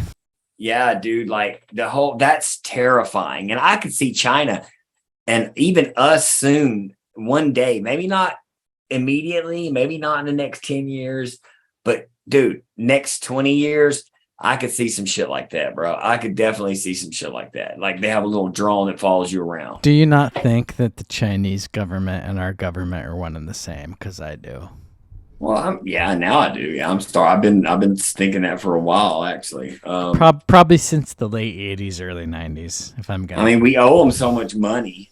I mean, exactly, and this is how they repay us. They're like, act like you still have a democracy. We'll put some senile fucktard on the stage to be like, come on, man. And then some retarded bitch, because you know how we can't talk shit about black people and women. So, yeah, and then okay, this is just going to segue into my rebuttal to your two videos, so let's get through this. Okay. Do you want to watch the rest of this video? It's up to you. I think we got the point, but if you want I think we got the point. Yeah, I got the point. I don't think I can sit through her voice any longer. It's kind of very I actually got kind of hard. Oh, you did, huh? You like that that monotone? I like it a lot. You like it a lot. All right, man. This is gonna be out for any sensitive people out there. I'm gonna warn you now. This isn't for the faint of heart. All right. This is how close is Putin's finger to the mute button. Putin claims Satan II nuclear missile will be ready by year end. Russia's newly tested Samat intercontinental ballistic missiles, nicknamed Satan II, will be ready to deploy by the end of the year, Putin has claimed. Officials in Moscow have previously boasted the missiles, which are capable of carrying 10 or more nuclear warheads and decoys, could strike Britain in just 200 seconds. Oh my God. Have you heard about these nukes, dude? Like supposedly it's a missile that has many small nukes on it. And as it goes across the sky, it drops small nukes. Sounds super hot. It would be hot. It would catch you on fire. This girl is on fire. Yeah. All right. Anyway, so officials in Moscow have previously boasted, which are capable of carrying 10 or more nuclear warheads and decoys, could strike Britain in just 200 seconds. Mr. Putin's remarks came as his ally, Nikolai Patrushev, the head of Russia's Security Council, threatened that Lithuania's population would face serious negative consequences if Vilnius continues to block Russian goods from traveling by rail to Kaliningrad, an enclave held by Moscow since 1945. The EU has told Russia that Lithuania is not acting alone, with Marcus Elder, the bloc's ambassador in Moscow, saying Vilnius was simply implementing EU sanctions. In Ukraine, the governor of Luhansk said the situation in the eastern Donbass region is extremely difficult, warning that Russia is preparing for a large-scale offensive. Ukrainian President Zelensky has warned Moscow that Zoolander is here and he will kick your fucking asses. Yeah, dude, totally. Russia is gonna have crazy nuclear warhead capabilities. I'm sure we have something like that ourselves. We do in the screen share so I can show you.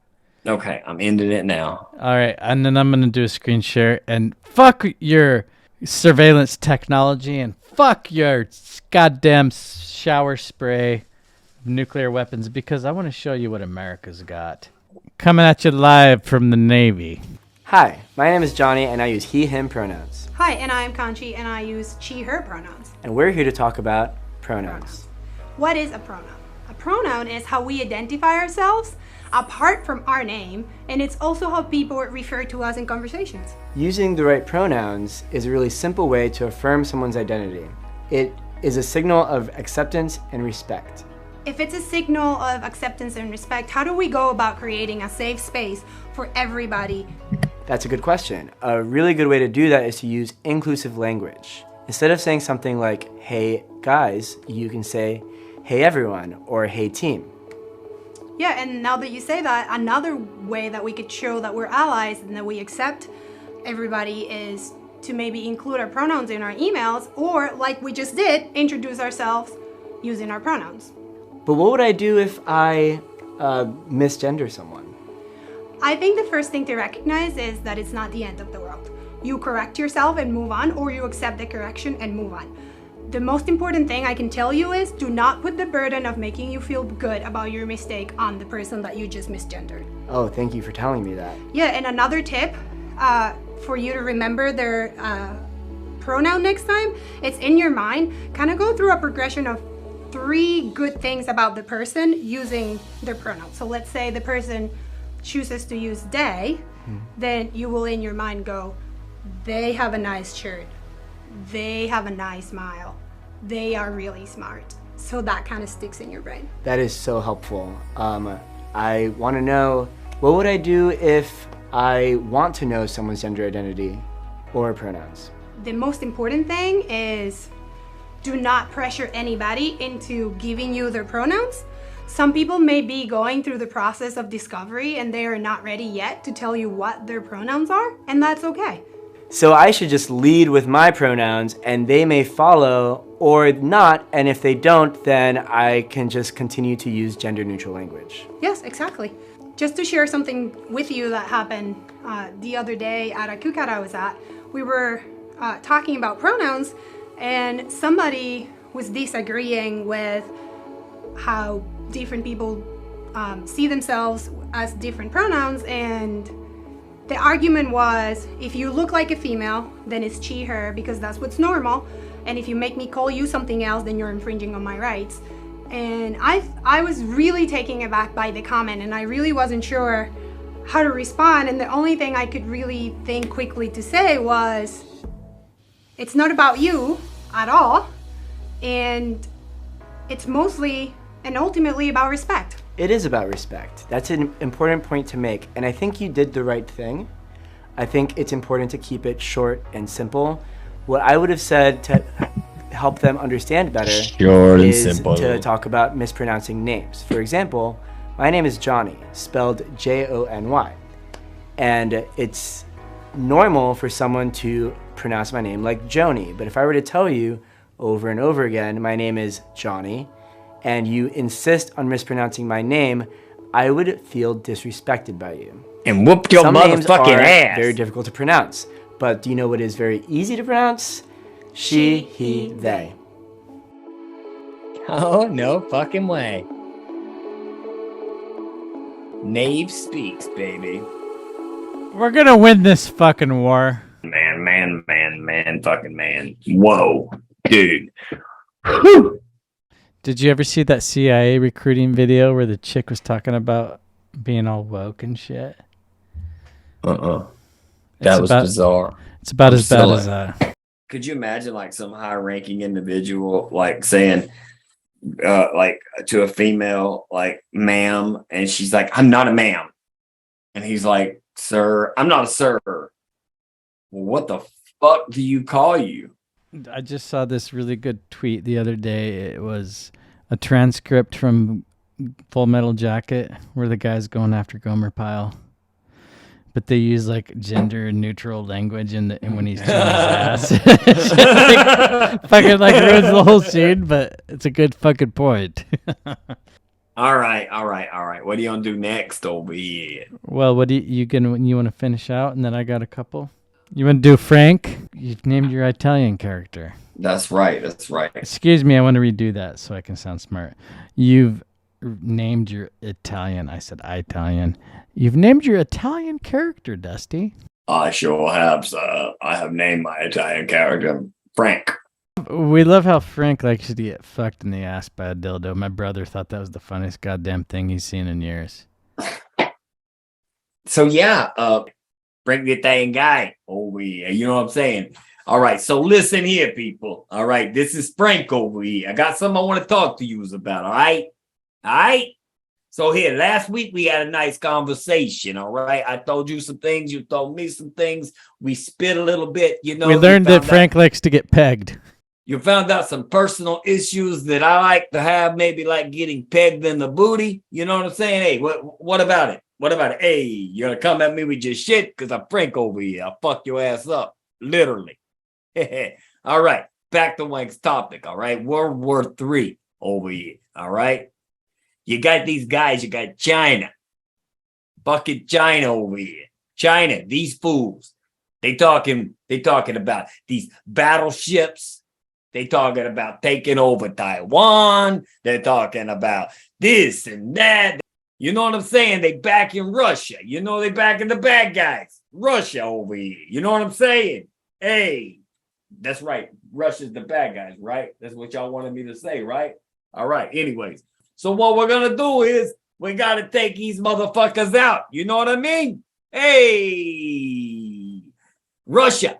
For one, Biden said it. Biden said it. We need to remove Putin. It's got to go. Dude's got to go. That's the first thing they got to do, all right? And then this Jin Jinping guy. They got to take his ass. Jin Jinping. They got to take Jin Jinping guy. They got to take his ass over here. They got to take him out in the back into the shed like my mom used to do, okay? This is motherfucking America over here. You got to do as I say, not as I do. Bada bing, bada boom, we'll be chopping up Russia and China in the middle of next year. You know what I'm saying? Hey. I like it. Frank, you're the best. Thank you. Thank you. And you can find me every Wednesday night right here on Disinfobation. Frank and I share a love of getting pegged. Indeed. Hey, when you're married for years, you got to get experimental. Or when you're single for years, let me tell you. Over here. Indeed. Establishment cuck of the week. I've changed it to cuck because I like that. I think you said it. I thought it was sounding great. I like a pick, fuck, cuck. We could just mix it up. Yeah, we could be cunt. They're all cock, applicable. Loser, douchebag, establishment, rhino, whatever. Cocksucker, elderly gentleman. But I think it's very suiting to call our cuck of the week a cuck. Our cuck of the week, ladies and gentlemen, is the anticipation is building. Can I get a drum roll, please? I've always hated this motherfucker. Ladies and gentlemen, the cuck of the week is Lindsey Graham. I do declare. I do declare. Lindsey Graham is a Southern gentleman that hails from the state. What state's he from? He's a Southern gentleman from the state of South Carolina. He's held his seat, sir, since 2003. He is a member of the Republican Party. He's been in office for 19 years, sir. He has nipple piercings that he will never show you. This guy is a total piece of human feces. I just want to say it right now. You know, I just want to say it. You know, he was one of those guys that was all against Trump until Trump got in office. And then as soon as Trump got out of office, he's against Trump again. Like, he was blowing Trump. He's getting dizzy. Oh. Bro, he was blowing Trump. He was unblowing, then he was blowing, and then he was unblowing. He was unblowing him. Think I take my dick sucking back. Oh. Okay, now that he's gone, I'm not sucking his dick anymore. It's hard to take back a dick suck, but Lindsey Graham manages to do it every time. All right. Lindsey Graham has been responsible for such atrocities as being a officer in the National Guard. How dare him? I'm sorry I laughed. Not No, just you, the National you have Guard. the, you have the right Air to Force, laugh about that. the Air Force National Guard. So has he ever served overseas? You know, it doesn't say. I'm gonna look it up. I doubt it. Up. Military service. Upon graduating from the University of South Carolina School of Law, Graham was commissioned as an officer in the Judge Advocate General's Court, JAG. He was a fucking lawyer. They made a fucking show out of him. JAG. Remember that show? It was on CBS every Tuesday. He was in the fucking Air Force. I mean, he was in the Air Force and he was a lawyer. He didn't do anything. He was a fucking whatever, fucking loser. Yeah. Anyways, Lindsey Graham is a South Carolina House of Representatives in 1992. So this motherfucker, he wreaked havoc on South Carolina for 10 years before he decided to become a cuck of the week. Dude's been in fucking some form of politics for over 30 something years. He's pure fucking establishment, like the worst. Anyone that's been in office as long as he has needs to be just removed immediately. He sees that guillotine coming. He's like, "Oh no, God, please." He's like, don't you kill me now. Don't you kill me now. I don't want to die. I read the Bible. He starts screaming out all the sins. Lord, I tell you, oh my God, I sucked the baby's dick in the back of the church last week. Oh my goodness, Lord, I have sinned, and I Lord, please don't let him kill me. He's wiping his chin as he fucking asks for forgiveness. Yeah. I just finished sucking McConnell's dick right before we came out here for this hearing. It's just so embarrassing. Tears have come. Tears have come. Yeah. McCarthy's not a good shot. He really isn't. He's like, well, a turtle comes over there. For anybody like FBI listening, this is satire. We really don't want to execute that loser motherfucker. My dog will fuck you up before you get to me. It's hilarious because he's so obviously gay. It's sad. He's like one of those guys that probably went to conversion therapy when he was 4. When I was a young pup, my mom and my daddy, they noticed that I was bi-curious, and they sent me down now to southern Georgia, down to this little camp for the summer. And when I come back, I was not bi-curious anymore. I've dated many a women, Lord have mercy. Like I tell you, at least that's what they said they were women when I made the payments, because I don't want to get them pregnant, because, you know, the old politician and illegitimate children thing. So I only have sex in the anus. It's a good move. Some of my senator brothers and my House brothers, they have paid many and many of women's abortions. They have. So that's why I do it in the butt. So I don't get nobody pregnant. Mm-hmm. All right, man. I want to show you a 1.5 minute long clip here. It's horrible, but we're going to sit through it. It's been 28 days since the senseless massacre of 19 innocent children and their 2 teachers at Robb Elementary School. Much has been done, but much more needs to be done before this investigation is completed. There's compelling evidence that the law enforcement response to the attack at Robb Elementary was an abject failure and antithetical to everything we've learned over the last 2 decades since the Columbine massacre. 3 minutes after the subject entered the West Building, there was a sufficient number of armed officers wearing body armor to isolate, distract, and neutralize the subject. The only thing stopping a hallway of dedicated officers from entering room 111 and 112 was the on-scene commander, who decided to place the lives of officers before the lives of children. The officers had weapons, the children had none. The officers had body armor, the children had none. The officers had training, the subject had none. 1 hour, 14 minutes, and 8 seconds.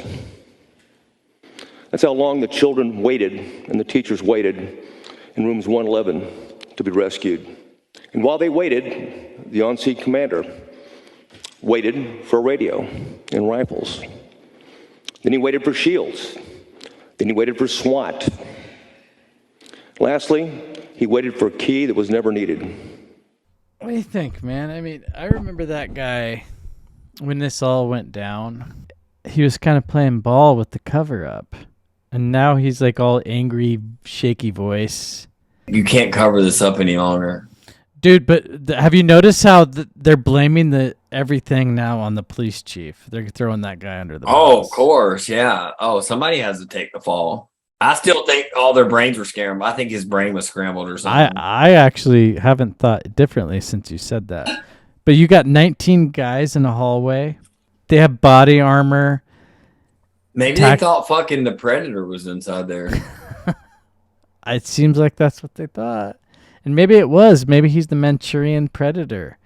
It's the Predator. Y'all, we can't go in. We got to have fucking rocket launchers. Somebody call Arnold Schwarzenegger. We need Arnold. Bring Danny Glover. I would take Danny Glover over Arnold. Arnold hasn't got his most recent booster. So I want to tell you, man. The reason I played that video is because I don't really care about what he's saying. It's just like all of this is going to be blamed on one man. And it's like, yeah, this is the whole thing. But, dude, if you're one of those 19 dudes in the hallway with tactical gear and you're not being, what's the thing you talk about? God's voice? Oh, yeah. If you're not being, your brain being scrambled by the voice of God. So if that's not happening, you don't really have another excuse because dude, I'd like to think that both you and I, if we were cops in the middle of an elementary school hallway and we're covered in body armor, we would storm a fucking classroom. And you're telling me not one of those 19 guys got that? They had to have some Bruce Willis motherfucker get a shotgun from his barber. I would go in with my 38 special. Without with body no body, armor. without exactly. anything. Yeah. I think most people would. In fact, if you tried to do that, they would cuff you and tase you outside. Yeah. It just shows that this is still a thing. This was like a hearing. This is like the January 6th level hearing going on in Uvalde. Jimmy Dore played like a half-hour-long video about that very thing, where that same guy gave a press conference. He didn't have that angry, shaky voice then. He was just like, yeah, we fucked up. Oops. Sorry, not sorry. Yes, sir. I got a quote from Joe Rogan. Breaking news. It is one of the most wild things I've ever seen anybody say because, first of all, I don't believe it's true. I don't believe he is correct in terms of what do they have up there. Joe Rogan slams Trudeau's gun comments. Is this breaking? It was about 2 hours ago. Oh, wow, because he's been going after Trudeau for a while, but I guess I haven't heard him say anything since the gun control thing. All right, man. You ready for story number 3? Yes, sir. You should be very happy about this one, by the way, since you have a 4-year-old daughter. Oh, yeah.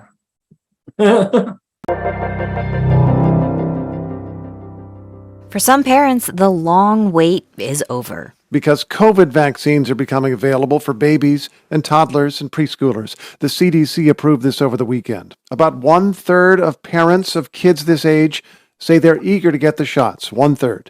Pediatricians and clinics across the country are preparing to administer them. NPR's Allison Aubrey joins us now to discuss. Hi, Allison. Good morning, Layla. So, Allison, you've been talking to pediatricians around the country. What are they saying? Well, there are now 20 million young children who are newly eligible. These are babies 6 months and up. And pediatricians tell me they've been anticipating this. Shipments of the lower dose vaccine made specifically for this age group have already begun. I spoke to a pediatrician in Cincinnati, Nicole Baldwin. She told me they're ready to go. They plan to have clinics during regular office hours so parents who want to can bring in their children just for the COVID shot. What I anticipate is that in the beginning, there is going to be a mad rush. There are going to be a lot of parents that have been waiting and they're going to come in right off the bat. And then I think it's going to dwindle pretty quickly.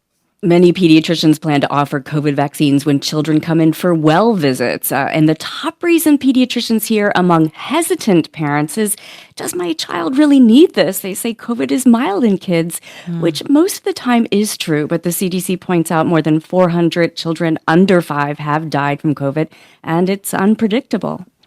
Is there a downside to waiting for hesitant parents rather than getting children vaccinated right away?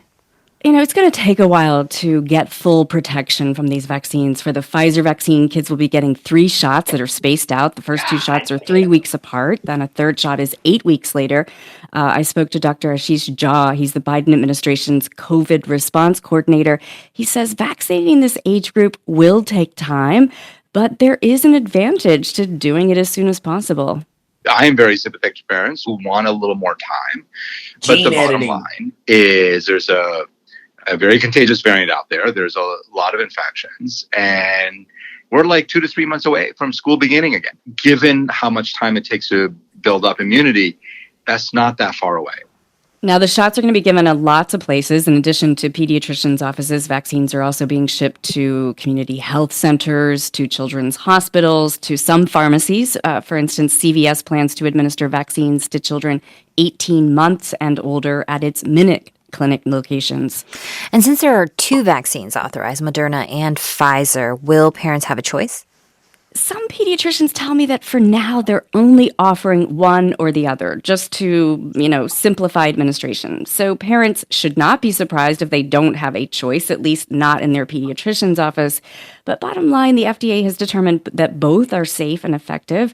And for parents who are thinking they want their child to get Moderna just because it's only 2 shots compared to the 3 for Pfizer, they should know that is likely to change. Eventually, kids who get Moderna will likely be boosted with another dose as well. NPR's Allison Aubrey, thanks. Thank you. In the butt. God Okay, can you almighty, support what the fair fuck? elections? I think the younger you can get the gene editing started, the better. I liked how Janet talked about it being the God gene. Yeah, I thought that was very interesting. I'm gonna pull up a timer. You got a rant ready? 1 minute rants. Yes, I'll do a minute rant. 5, 4, 3. Oh, LGBTQ plus community, please chill the fuck out. My God, look at Rainn Wilson's tweet. That wasn't offensive. Guys, you're getting your feelings hurt way too easy. Calm the fuck down. Everybody gets made fun of. People get made jokes about constantly. Dude, I bet you I've heard 1 million bald-headed white guy jokes in my lifetime. 1 million. Calm the fuck down. Take a chill pill. It's all a fucking joke. Life's a joke, man. Might as well laugh about it. Shit. Stop overreaching. Stop exaggerating. And Biden, for Christ's fucking sake, stop pushing children to have sex changes. Holy fuck. That is insane. The fact that an elderly man is all about this. It's very strange. Sounds like there's somebody's got some hands in some pockets here because it's money to be made off children. Money to be made off children, and we're not stupid. So please stop pushing it. Please do. Stop pushing it. We're all people. We're all infallible. We're all capable of being made fun of for something. I promise you, you can probably come and find 100 things to make fun of me about. The way I talk, I have an accent. I'm going bald. I have a beard that's going gray. Whatever. How I podcast and I don't make any money off of it. But by God, I act like I do. You can make fun of me for that. You can be like, that fucking idiot, don't know what the fuck. He's a moron. That's fine. I'll take it. I don't care. If someone offends you or upsets you, like Rainn Wilson makes a joke that's not even a joke because it didn't sound like a joke. It sounded like more of him pointing out something he didn't know. Pointing out something ridiculous. Yeah, and to take offense to that is crazy. But if you do take offense to it, instead of like trying to cancel the guy, make fun of him back. If you be like Rainn Wilson, your acting career hasn't done shit since you played a fucking nerd in The Office. And you're a child molester. Yeah. Whatever. I'm just saying, man. Just saying. Dusty's post rant was longer than his timed rant, but I know, right? we don't discriminate around here. I'm gonna have a problem getting all I want to say. I bet it's 30 I seconds. took extra time. I'm gonna take less time, but here we go. 5, 4, 3, 2, 1. For the love of God, get your child vaccinated. Come on, man. The bicycle was still moving and the ground was not. You're going to make fun of me for falling off a bike, man? Come on. Kamala told me that one time she was sucking the mayor's dick while riding a bike, and it was hard to do. But I'll tell you this, man. You cannot swim or play softball if you got your dick chopped off when you're 13. So you better get that shit done when you're 11 years old. Because if you do not, your collegiate dreams as a trans athlete are over, and how can we have that? And to finish off, I'm going to say this. Trump is done. Vote DeSantis. But I'll tell you one thing they have in common. They both suck the cock of Israel, and they don't give a fuck about freedom. Neither one of those motherfuckers. If you Republicans out there are fooled again by DeSantis, just like you were with Trump, I'm fucking done with you. I don't care who you are. That's a minute. Good job. Good job. Thank you, man. So do you think that there could be, like, since you brought that up, do you think like that DeSantis could get a following like Trump has? Yes, I see it happening already. That's why I made that tweet the other day.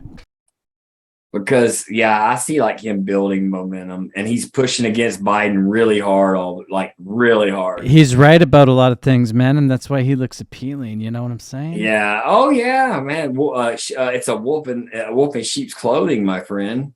Yeah, dude. I'm sure the guy's fine, but you take his political career, and he's in the wrong area on two things that I care about deeply, and that is fucking freedom and Israel. You can't fucking act like you're for freedom and support anti-BDSM, boycott, divest, sanctions against Israel. He fucking shut that shit down. Fuck you.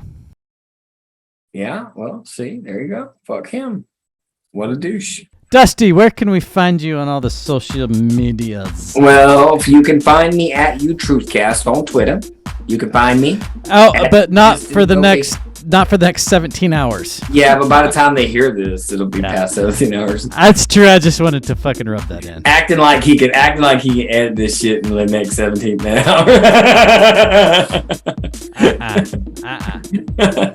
It's gonna be old news by the time this is out. You can find me at YouTruthCast on Twitter. You can find me at Disinfobation on Twitter. The Unspeakable Truth on Twitter. You can find me at High on Wrestling on Twitter. You can find me. You can get our podcast on Apple.